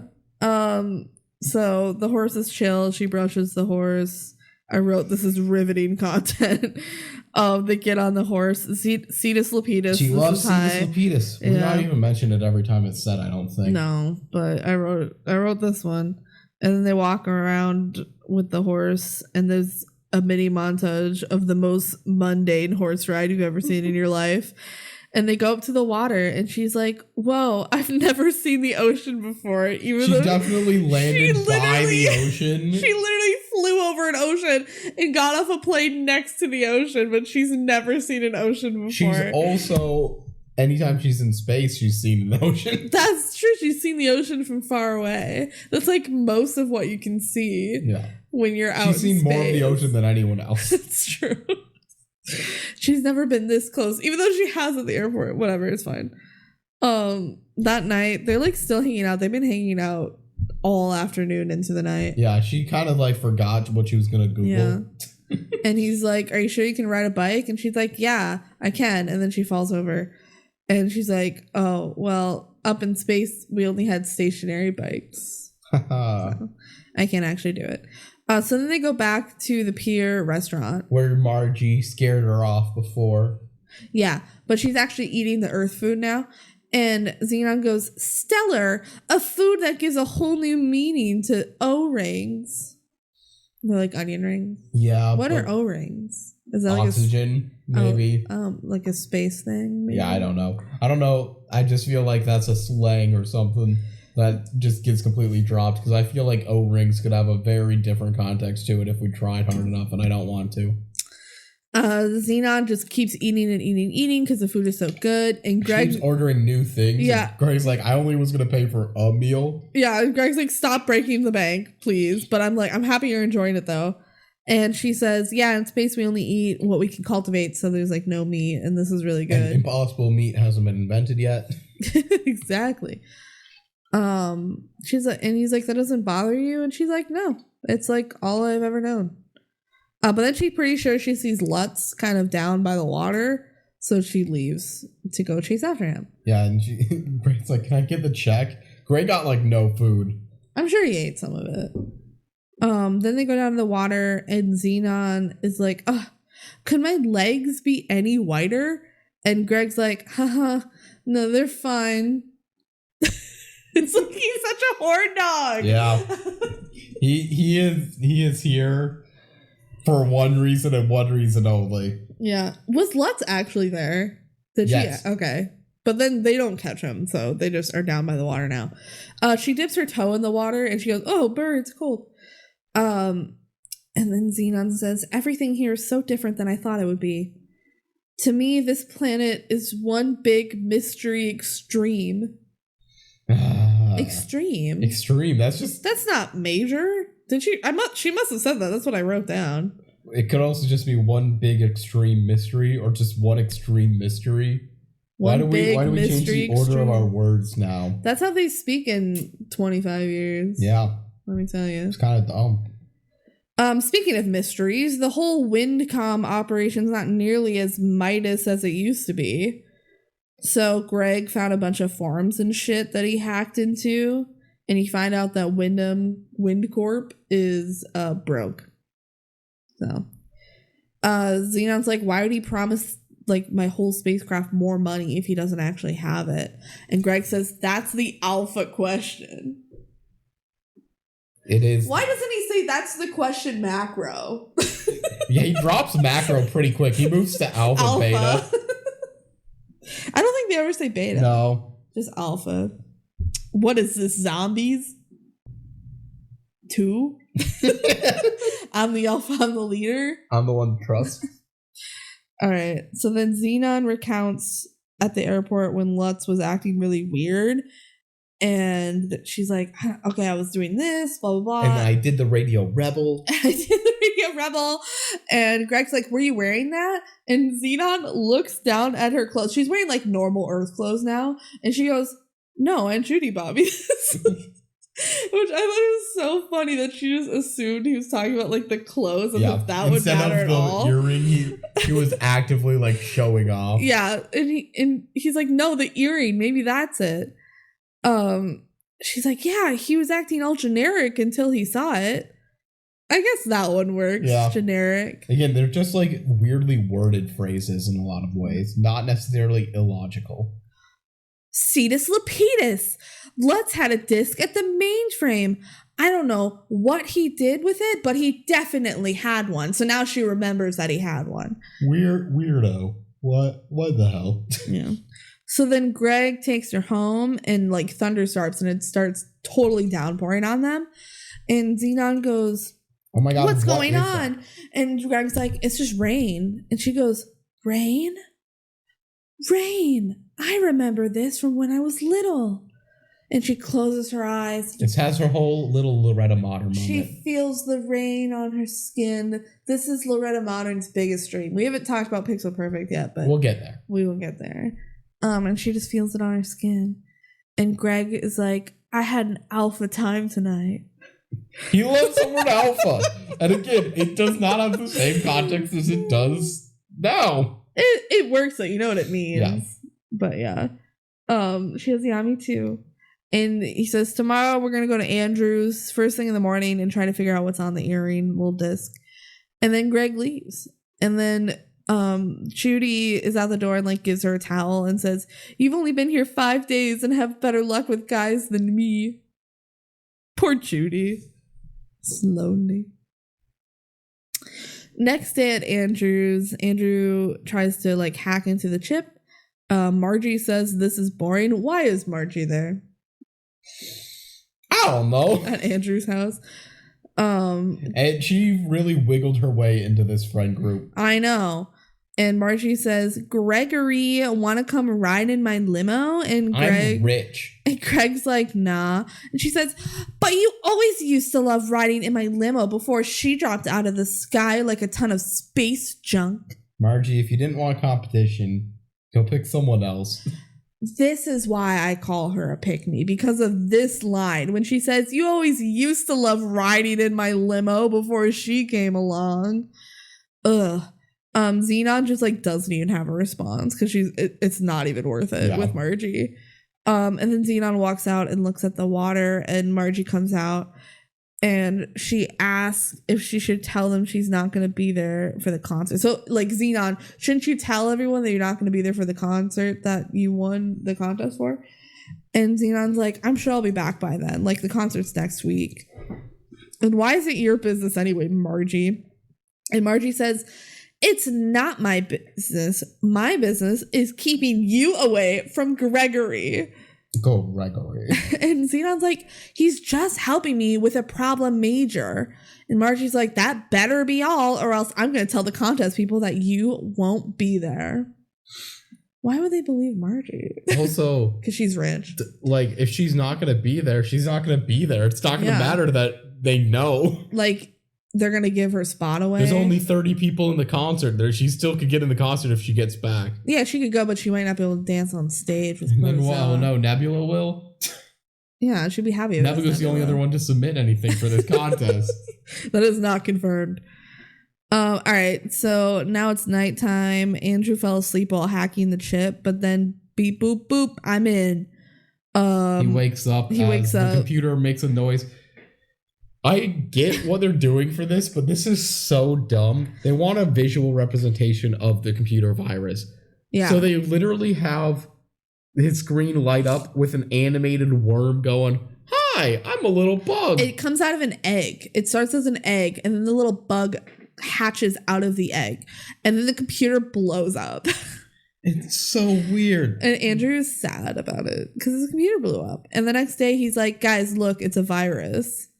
But fortunately, I made an undo file. It's like super easily, barely an inconvenience. Yeah. Completely simple to get the antivirus done. Also, anything that was destroyed, except my laptop, which is destroyed, and I have to get a new one. Anything that's destroyed, immediately fixed when we plug this in. I think it just like prevents it from happening. Or does it completely undo it? Well, think about all the damage and the climax that is already occurring. That's true. They presume it's presumably all fixed, so I don't know. Whatever. It doesn't really matter. It's all for plot convenience. So he has this new little disc, and they just have to bring it up to the spaceship. Like, they can't do it remotely. It has to be in the spaceship. And so Zenon's got to get back. Zenon says, okay, so there's a virus happening in the ship right now. Why hasn't it already blown up if it's been activating for a few days? And Andrew says, well, the spaceship is so big and like really complex that it's probably just going to take a while. And they're like, all right, let's ride. So they need to get up to the spaceship somehow. Mm-hmm. At least they gave a reason of like why it's not blown up yet. Yeah. They make a plot. It's just a little bit stupid around the edges. But they gave an explanation. Margie sees them all leave and is mad because she's a pick left alone. Okay, so then Zenon FaceTimes her mom, who still doesn't believe her. Yeah, because her parents don't believe her about anything. Yeah, and then they say like they have a glitch in their research, and Zenon's like, it's because of this virus bug. Like, everything's gonna blow up. And they're like, Zenon, why would he destroy his own spaceship? And she goes, for money? I don't know, but he is. And she's like, they're like, you just want to be back for the concert. Okay, sweetie, but bye now. Right. We don't care about you. Yeah, and she's like, are other systems shutting down? And they're like, no, it's fine, Zenon, bye. But then on the spaceship, they're like, how did she know everything's shutting down? Like, maybe you should fucking believe her that everything's shutting down for a reason. It's not a fucking coincidence. They think it's a coincidence. They're gonna look so foolish when they die and leave their child an orphan. I guess it's good that they grounded her. At least she'll live and can tell the police what happened. Mm-hmm. But whatever. Greg is like, I'm sorry your parents suck. And then Lutz just appears behind them. He's like, I'm Lutz. From behind a bush. He's like, I'm here. You know, for a girl who just got to this planet, you're awfully hard to get a hold of. I feel like that would make you hard to get a hold of. Lutz is an idiot. Greg's like, yeah, you think that's an accident? Greg is trying so hard to defend her, and it doesn't. This is a conversation where neither side are making sense. They both think they're being cool, and they just are actually dumb. It's pretty funny. Lutz is like, chill, Metro Boy Wonder. I come in peace. Metro Boy Wonder is pretty good. I'm not gonna lie, that's a bar. This movie's actually kind of fire. Like, there's a little bit in the middle that I think is boring as hell, but a lot of it's actually pretty good. Lutz says, all I want is your earring. And Zenon says, it wouldn't look good on you. Oh, good one, Zenon. Listen, it's boring for you, but it's important to me. And Zenon's like, what do I get for it? And he's like, money. And she's like, I don't want your money. I want to ride home to the spacecraft. And she says, I want a lift for the disc. And Lutz is like, all right. And Greg's like, hey, now, write it down on this piece of notebook paper. Greg is like, I gotta find a way to make this ironclad. I know. Pencil and paper. Write down, I will give you a ride home for the disc, and then sign it. And so he does. And then Zenon just gives it over. And Greg's like, whoa. Wait until you get on the plane and give him the disc. And Zenon's like, have a little faith, Greg. Gives it to Lutz. And then Lutz goes, haha, takes the paper back. He really just gets the paper. He just goes, excuse me for a second. I'm going to take the paper. And you can't do anything about it. And walks away. Doesn't run or anything. Zenon can do anything. Then he just calmly walks away, and Greg's like, damn it. He grabbed the paper. He lost. That was the one evidence I had that, like, he pinky promised. How did my plan fail? This was a written contract on this piece of notebook paper, and he just took it. You can't do that. You can't just do that. He signed it and everything. Oh my gosh. So then it cut to some kind of like community center. Like they're outside in like they're outside being cool, rollerblading, being a brink. Yeah, they're riding. Yeah, they're doing some rollerblading, just random kids, and also riding on some Razor scooters. So those are still in. And there's a sign as it pans over. It says, no hoverboarding or laser skating. Are you more of a hoverboarder or a laser skater? Laser skater. I'm a hoverboarder. Hoverboards are actually a thing now. Well, not that type of hoverboard. No, but yeah, why would those be banned for what we think is hoverboarding? So that is just a cool way the movie said, don't show. Tell. Like, don't worry, guys. There are some really cool future things happening. We don't have the budget to make them. They're just not allowed in this area. Okay, so Andrew does some more hacking and he unblocks her iPad so that she can FaceTime again. And they're like, why'd you give up the disc? And she's like, I gave him a fake disc. Actually, I have a bunch of fake discs that I made with some nail polish. So Lutz doesn't have the real one. I still have the real one. And then cut to Lutz putting the disc in a computer. I guess just to make sure it's the right one or something. Yeah. But instead he sees Zenon's face and she's sticking out her tongue. Why did she animate this? Because it's hilarious. Because it's so fun. Just for the fuck you moment to Lutz, really. He's like, I have to go tell my boss that I fucked up. I did fuck this one up. I really messed up. Wow, the paper was just a ruse. Like, he thought it was the real deal because Greg had him sign the paper and everything, but no. So now Zenon can finally FaceTime Nebula. They get a hold of each other. Nebula says the whole spacecraft is falling apart. And Zenon's like, yeah, my parents are on planet denial. Wyndham is causing all of this. Like, I need to get up there with this disc to save you guys. Nebula, go break into the cargo bay. You gotta do it. You gotta go commit crimes. Figure out when a ship is coming. And Nebula's like, I'm not you. I can't do it. And Zenon said, do it. Too bad. Do you want to die? No, do it. Go do it. My parents may live on planet denial. I live on the river denial. Denial is a river in Egypt. Your husband is gay. I think that's how that I'm pretty sure that is it. Yeah. Okay. So then we see Judy gets a little recorded message from Zenon. She's like, Aunt Judy, I am so sorry. I have to go. The ship's going to blow up. I have to go save it. Love you. Bye. He's like, Aunt Judy, you've been totally cool, major, graphic. Alpha, super cool, major. Macro. But like, bye. Bye, Judy. And Judy's like, what the fuck? Where are you going? In space, Leo and Nebula break into the cargo bay. Talk about Karma Major. There's a ship scheduled for tonight. Why is that Karma Major? I don't understand. It's like good luck, good karma. They're doing the good things. Usually karma is spoken in like a negative, like negative karma. But there's good karma. I know there's good karma, but it's like way less common. Maybe in 2049, it's like Karma Major. Maybe karma is a ship heading back to the space station. Karma is a ship headed back to the space station. Because it loves me. And it looks like the ship is shutting down because the power goes out. And they're like, fuck, we're stuck in this room. And they're trapped in the room because this room locks when... It locks and you need a code to get out of the room, obviously. Because that's how stuff works here. On Earth, Zenon looks up at the night sky. And she says, down here, the sky looks massive. As if it wouldn't look fucking huge in space. No, the idea is the sky on Earth looks smaller. Sky is like the blue sky, everything, you know, is different. Well, it's nighttime though. Yeah. But yeah.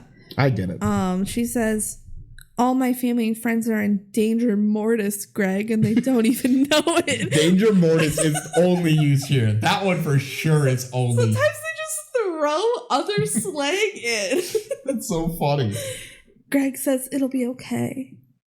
Cut back to Nebula freaking out. She says, why don't the doors have manual overrides? What's we been saying? Such a good point, Nebula. This is such a fucking fire hazard. I'm pissed about it. Then the power comes back and they can get out now. Supernova. All right, so then Greg, back to Greg and Zenon. Greg tells Zenon that when she leaves, he's gonna miss her. Like, I really like to get to know you. Yeah. You're not like the other girls. You're alpha extreme. Oh, Greggy. Zenon grabs his hand. Ceetus-Lupeetus, Greg, if you want to kiss me, just do it. Oh my god. Oh my god, Zenon's Riz is so good. Zenon's Riz be like Ceetus-Lupeetus Major. Ceetus-Lupeetus, Greg, if you want to kiss me, just do it. So then they go into kiss, but they went in too fast and like hit their noses or their teeth or something. I don't know. And they're like, that was dumb. And she goes, dare to try again? Damn it, Zenon. Zenon. She's making all the moves. And then right before their lips touch, Nebula calls back so they don't get so they not kissed. Yeah. Because this is a DCOM. They like kind of kiss, but like not really. Zenon has less than an hour to get to the cargo ship, so that sucks. They steal a car. It's like Margie's parents or maybe Andrew's parents. I think this is Andrew's parents. Okay. Yeah, no, you're right. It's Andrew's parents. Margie is still there for some reason. Margie's like, what the heck, Zenon? I told you to stay away from Gregory. Zenon's like, I'm dealing with a crisis major and Greg is a big boy. He can handle himself. So that's the part where Greg just yells at Marjorie. Greg's like, Margie, stop being a half tone. I'm not your boyfriend. I wasn't your boyfriend before, Zenon. I'm not your boyfriend now. Read my flapping lips. I will never be your boyfriend. Read my flapping lips. Read my flapping lips is so good. Damn. Brilliant. I would like to believe that's not slang. I like to believe he just came up with that. He just came up with that. Read my flapping lips. Margie decides to come with anyway, even though she was just yelled at. Andrew just types in the destination of the car and it drives itself. He's like, my dad programmed this to drive itself. This is a real thing. This self-driving cars are definitely going to be good by 2049. I just found it funny that it was a Volkswagen Beetle. Yeah, everyone's been driving Volkswagen Beetles. Like Aunt Judy has one too. Movie. We've not brought it up. It's just kind of funny. Volkswagen Beetles are very in. They're so in, and they're self-driving now. Yeah. So funny. Also, the maps that they have showing, terrible graphic interface. It's like all night vision, black and green, like an old Game Boy. Like Star Wars. Like, yeah. So that part they didn't understand. that we got very good visual qualities of maps. Yeah. All right, so then they see the cargo ship flying away. They didn't make it. They tried going, no, stop, even though they're like at least a mile away from the ship. And there's no way the ship's going to be like, oh, those children are saying to stop. Nope, there it goes. They missed the ship. Andrew suggests going to the cops, and Zenon's like, what the hell are the cops going to do? They're not going to believe us. It's over. Everyone's going to die. Zenon's really like, I'm going to give up. Yeah, and Margie says, that's really awful. Margie's like, I know your parents and family and friends are going to die, but I just had this dark thought, which honestly people have this type of thought. I'm making fun of her for something that's realistic, but also... She's like, she does say like, this is really awful, but also wouldn't it be viral if it happens while Microbe is there? Again, viral makes it way funnier in context. It's going to go viral. It's going to blow up. Oh, good. Zenon's like, oh, you're a genius. Microbe's going up there for the concert. So she knows that she can maybe hitch a ride with them. And yeah, Microbe isn't there yet, are they? No, they're not. So then cut to Aunt Judy freaking out about trying to tell her sister that her daughter's missing. She's like, how am I going to do this? And then she watches TV and sees the news about Microbe going up in space. And she's like, oh, because she knows Zenon loves them. So she's like, I bet that's where Zenon's going. Mm-hmm. The kids arrive at like the airport and they're at like the gate, right, to drive in. And they try to get in. Zenon's like, I won the concert. We're calling it an airport. It's not it's a spaceport. A spaceport, sorry. Yeah. It's a specific spaceport. It's not where the airplanes go either. No, I don't think so. Oh, okay. They wouldn't have airplanes that close to the water. Well, it's definitely owned by like WindCorp then. Yes, it's a WindCorp private. They're the only ones that go up to space regularly. She's like, I won the concerts competition, so you need to let me in. And the cop's like, I actually have instructions to detain like, Zenon. I'm gonna arrest you. Yeah, Wyndham like gave me explicit expressions that if Zenon comes here to arrest her. And Zenon's like, cool, thanks anyway, and then just floors it and through the gate. Which I feel like the cops should go after her after this, but they just stay in their pose. Sure. I think they like walkie-talkie like we have a problem. Like I think they do warn other security about it, so that's probably what they're supposed to do. So they run to like the airport that's not an airport area, and Wyndham is giving a speech. And they're like, Microbe's probably backstage. Zenon's like, I'm going in. And then she hugs Greg goodbye and gives him just a little smooch. They kiss. Just a little tiny smooch. You can kiss in the first movie, apparently, but not a prolonged kiss. Well, it's also a different love interest in the next movie, so... Does she even have one? I think so. I don't remember. We'll have to watch it again. Zenon sneaks backstage and she finds Protozoa, and she's like, Protozoa, it's me, your contest winner. And he has the doll with him, and her picture is on it with a little, like, pick me sign. So she's a real pick me. Yeah, and he's like... Oh, it is you, isn't it? Zenon. And then the cops try to holler away, but Protozoa's like, no. This is my contest winner. You can't detain my contest winner. This is Zenon Carr. Rock and roll. Let's go. I don't know if I'm British or just a fake accent. And then he asks the cops if he's going to be Wyndham's monkeys for the rest of their lives. Or maybe they should consider a career in rock and roll. And the cops are like, yeah, fuck it. Oh my God. We like this. You think that gives you rock and roll for real? Sidebar real quick. What? They always consistently call the music that they have here as rock music and that they're rock and rollers and this is a rock band when they're very clearly pop artists. 100%. And I don't know if that was just them making a joke about this is what rock's gonna sound like. It's way closer to what pop sounded like at the time. Yeah, for real. I don't get it. Yeah. All right, so then Microbe goes and says hi to the crowd. Zenon gets on the ship, and he says, one small step for Microbe, one giant leap for rock and roll. Rock and roll. We're going to space and my band is Microbe. I'm Protozoa. Do you want to know anyone else in my band? Too bad they don't have any lines. Judy shows up to the same gate that Zenon drove through. She says, I'm looking for my niece, Zenon.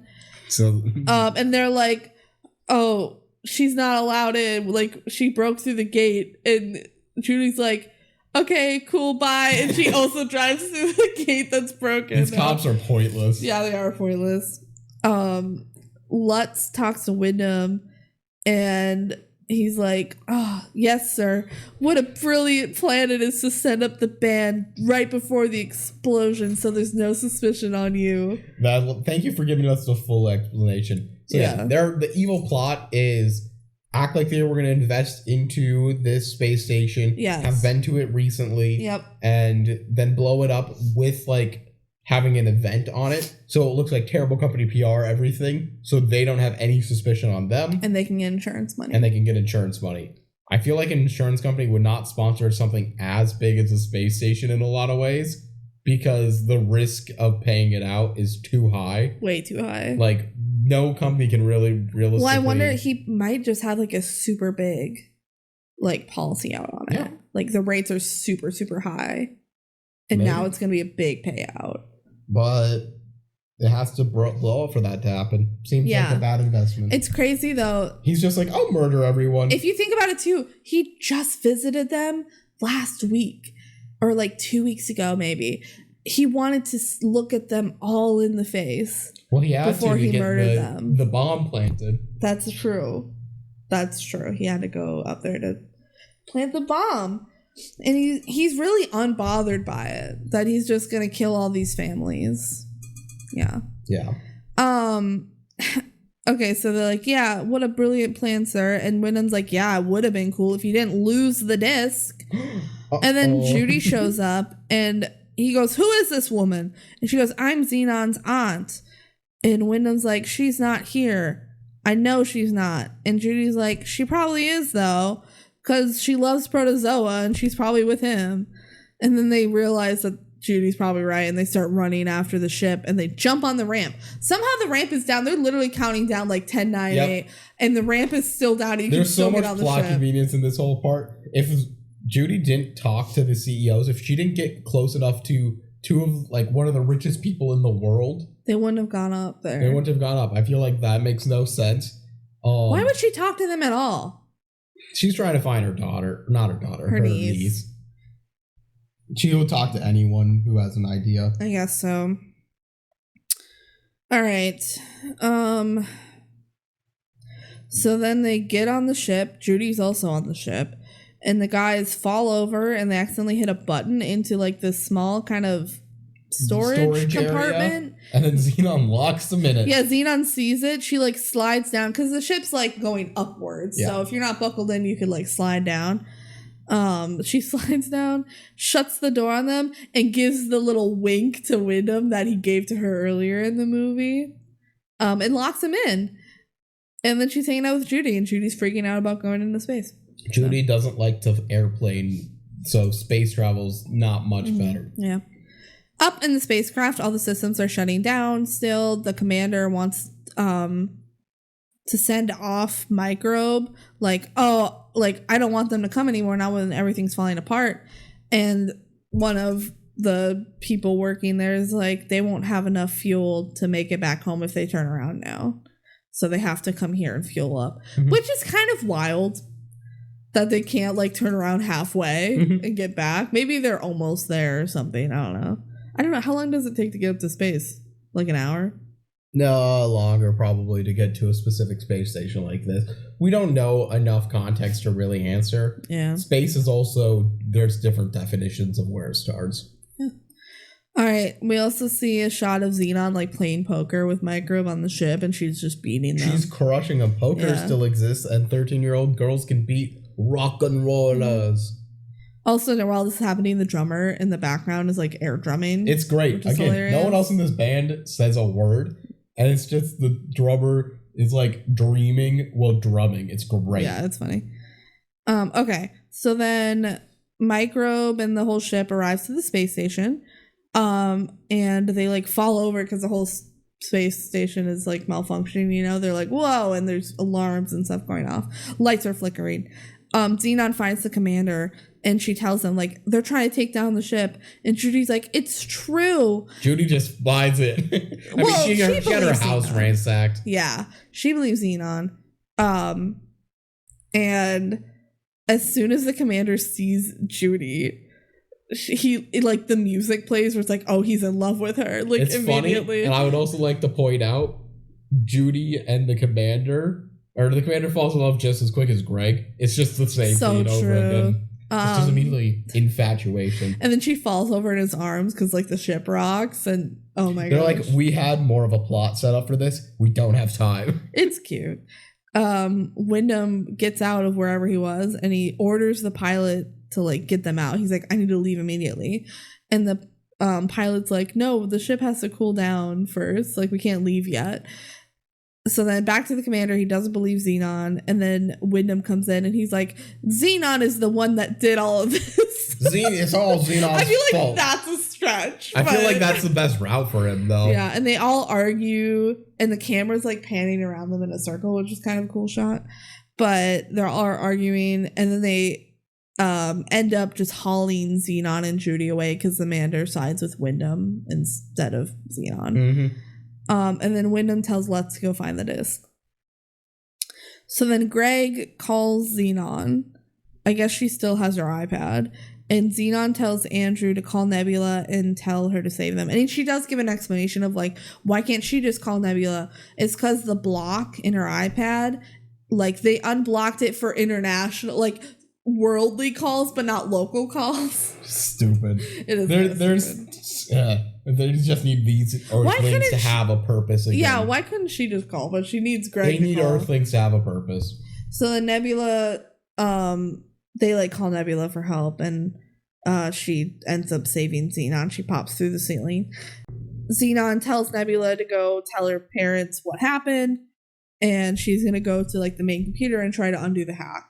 Meanwhile, Wyndham is like trying to still speak. Yeah, he's getting on the. He's gonna go pilot the ship off. Yeah, but I feel like now it will look very suspicious if it blows up. If he's like, I have to leave immediately right now. He gets free of this and he gets home and they're like, so you blew it up, right? You blew it up. How? Like, why did you go there just to immediately leave? Maybe he could just say he got there, it was malfunctioning, he knew something might be happening, so he decided to just looks in. Yeah, you know what? That's a decent legal defense. It might not get everyone and you won't have a good PR, but it is a legal defense. Yeah. So the commanders try to fix the problems on the main computer. Zenon shows up with the undo disk. It says it's going to self-destruct soon. It's going to like start counting down, and I think, why waste resources to count down when you're going to self-destruct? To let everyone know. But I feel like you wouldn't know that with any level of accuracy. Otherwise, the destructing doesn't work. I think it's built into the computer that if shit starts happening, that it's just going to self-destruct. Why? Maybe the virus did it. I don't know. But then why would it count down? So that everyone has time to say goodbye to their loved ones, Benji. So it says self-destruct soon. And Zenon says, not if I can help it. Oh, way to come in with a banger line, Zenon. And she's like trying to remember the password, and she's telling them at the same time, like, Wyndham and Lutz just came in here to hack so that they could blow up the ship and get the insurance money. And she's trying to remember the password, and she wing-dings the right password just in time. If she was a second slower in typing, everyone would have died. Yup. I don't know how she remembered that wing-ding password, but she did. Yeah. They did it. So they did it. Wyndham, he comes into the room immediately right after and goes, is it over? Yeah. I don't think we mentioned this. The whole reason he couldn't fly away in the plane was because his computer bug, also infected the plane. No, it's because it just got there and it needed to cool down, I thought. It showed an image of the worm hatching from the egg. Oh, no. So then the commander's like, arrest them. Because they did this. Yeah, they believe Zenon now because she saved the day. Yeah. Cut to the microbe concert. Woo! We just go straight to it. They're like, yeah. We gotta go. We spent too much time early on showing the dad shaking his head 4 times. And the horse. Yeah. The horse ride. The most boring horse ride you've ever seen in your life. You really, really hate on the horse ride. It's fine. It's not that bad. Protozoa is like, it's time for the contest winner. Zenon, she requested 2 things. Number 1, This next song is dedicated to Greg. So this part's so funny. This is so dumb. So Zenon has her iPad. She like pulls up her iPad and FaceTimes Greg, and she's like, "See, it's for you. I dedicated it to you." And he just like, his facial expression. He is so dead inside. He's like, I'm never gonna see this girl again. He looks so disappointed. He's just kind of like, hey, like, cool. Like, I don't even like micro. Like, he's so devastated. You used to be my supernova girl. Like, he's never gonna see her again. She lives in space and he is left behind, and he's supposed to be acting cool. Like, and she keeps putting it down and then later checks in with him again. And it's like, I bet he's just been staring at the ceiling this whole face. This has got to be the most boring day of his life. He's like, I can't hang up on my girlfriend. She's going to be pissed at me. But all I'm doing is staring at the ceiling of this concert. I don't even get to see the band before. Zoom, zoom, zoom. Make my heart go boom, boom. My supernova girl. Yeah, they don't explain number 2. They just go straight into the song. They explain number 2 later. Yeah, they do in the middle of the song. But like, let's talk about Supernova Girl for a second. Banger. It's a banger. It's also very repetitive, but that's what you want, I think, in a futuristic song. Hell yeah. That's like a good, funny joke of music in the future is going to be the same lines over and over again. Yeah. But it's just zoom, zoom, zoom, make my heart go boom, boom, my supernova. Zoom, interplanetary, megastellar, hydrostatic, there's no gravity between us. Our love is automatic. Zoom, zoom, zoom, make my heart go boom, boom, my supernova girl. Zoom, zoom, make my heart go boom, boom, my supernova girl. It's a banger. It slaps for real. And then after going through like 2 choruses or something, they go, number 2. We don't have Zenon dancing with us because she hung out with us. So she gave her award to Nebula. Nebula, come dance with us. And Nebula's like, no, Zenon, you're the one that won. And Zenon's like, I gotta ride the whole shuttle ride. I played poker with them. I played poker. We're good. They owe me. You go. And so Nebula runs up on stage and she's super excited. So it's like so nice of Zenon. Yeah, but also at the same time, again, everyone could be dancing with them because there's 30 people there. They just take turns. Yeah. No, it's special. Yeah. So then the parents come up. Zenon's like front row. The parents come up and they're like, Zenon, you're amazing. Ceetus-Lupeetus, it's good to be home. And then the parents tango away. And then you see Judy hanging out with the commander, so they're good. Zenon lifts up her iPad again and blows Greg a kiss. And he just like waves, like 2-finger wave. Like, so hey. sad. He just raises his hand and goes, I'm here. Cool. And she's blowing him a kiss. This is their this is the side off to the movie. It's so funny. Like, usually you have your moment of like the 2 love interests are together, whatever. And since she's in space, it's just a little FaceTime, little blow kiss, like, oh, Greg, I miss you. Greg's not in the sequels. This is his send-off. Is him just going, hey. Yeah, he's not signed up for long distance. Like, no. For real. And she's having the time of her life. Like, she wants to be in space more than anything. And Greg is just on Earth. And that's the movie. It's just a freeze frame on Zenon. And like, that's it. That's it. We hear a faint, Zenon, Zenon, Zenon. And then it fades away. And she really became the hero with no issues. She's like nothing wrong through the majority of the plot. There's no real plot development with her. No, she was right the whole time. She was right the whole time. This person who was writing this was like, you know what? She did nothing wrong. And she did nothing wrong. Like, the solar flare thing, I guess, was the most wrong that she did. But during the main plot, everything she did was fully justified. She had to learn 0 lessons. Yep. Because she was right the whole time. I like Zenon as a character. I think she's cool as hell. She was right the whole time. She does nothing wrong. I like this movie way more than I remember. You definitely are way more positive on it than you used to be. Yeah. I've always been like, yeah, this movie's good. Is it great? We'll see. I had it in my mid C tier. I don't remember what number So was. Jank House ranking of it was 64. Benji, you also have it at 64. That feels roughly accurate. I could bump it up, but I also feel like there's stuff around this area that I kind of like. I had it higher at 56. So apparently I didn't have it ranked as low as I thought I did.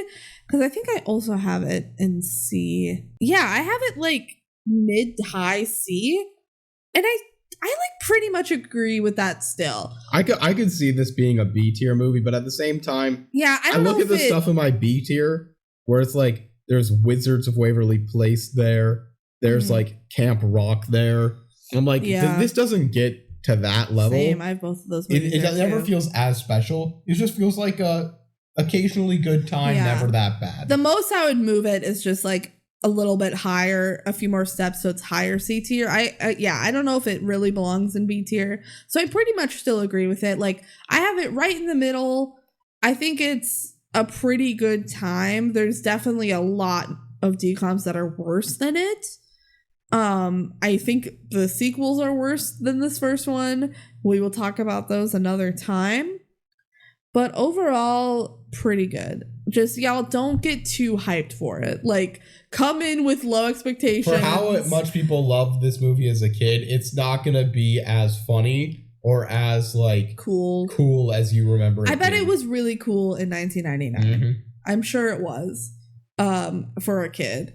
But, yeah, just don't come in thinking this is going to be the best movie ever. Come in thinking, like, it's going to be okay. And you have to just deal with all the weird slang. It never lets up. It's literally like every line of dialogue. I've gotten to a point where I think it's funny. But yeah. You just have to accept it. Yeah. That's really what this movie is. If you accept it, you'll have fun with it. Mm-hmm. And if you can't get past it, it's not going to be a good time. Zoom, zoom, zoom. Make my heart go boom, boom. My supernova girl. All right. That covers Zenon, the girl of the 21st century. I used to think this was a viral movie. But now you think it's a viral movie? And now I have some appreciation major. You think it's a little graphic? It's graphic. Yeah, they never use graphic in the whole movie. What do you think our next DCOM will be? Oh, that's such a good question. Considering it is not going to be the Descendants one. Yeah, it's not going to be Descendants Rise of Red. What if it is just Descendants? That would be funny. That's what I'm going to guess. You're going to predict that? Descendants, yeah. All right, cool. I'm going to predict Teen Beach 2. Oh, we haven't done a sequel yet. We have not done a sequel yet. That would be fun. All right, I'm going to spin our wheel for our next DCOM. Da-da-da-da. Do-do-do-do. Geek Charming. Geek Charming. Okay. Oh, Geek Charming. Okay. Yay! This is gonna be an interesting one to talk about. Yeah. Geek Charming. We'll talk about it next time. Yep. I wouldn't say it's that good of a movie. I would also say we're probably making it sound worse than it is, but it's mainly because of outside circumstances. Outside drama of this one's a little behind the scenes aftermath of this movie that makes it kind of icky to watch it, but we'll talk about it in 2 weeks. Yeah. So thank you guys so much for listening. We appreciate it. If you last this far, you're pretty cool. Yeah, you cool. You're cool, major. You're cool. You're uncool, minor. You're like an alpha extreme. You're graphic. You're so graphic. Ceetus-Lupeetus. It's the end of the episode. All right. Goodbye. Bye, see us for Geek Charming in 2 weeks. Bye.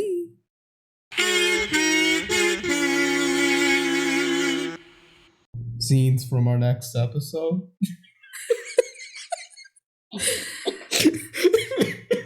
I'm doing a video project, so I'm going to film the most popular girl in school. You, the most popular girl in school, doesn't like me. Oh, you're making a movie about me? Cool. Man, the bus was green. Oh, the video's actually making fun of me? I hate you now. Oh, why did we air this in the theater for like a local film studio? Like, he literally rented out a movie theater. Oh, man, why is this real life romance make everything way worse? You could I just want to win like prom queen, but it's not prom. I just want to win homecoming queen. But it's not homecoming. Wendy Wu keeps fighting me. Ow, Wendy, stop. Ow, Wendy. I know you know Kung Fu, but... Apparently we don't remember much. Goodbye.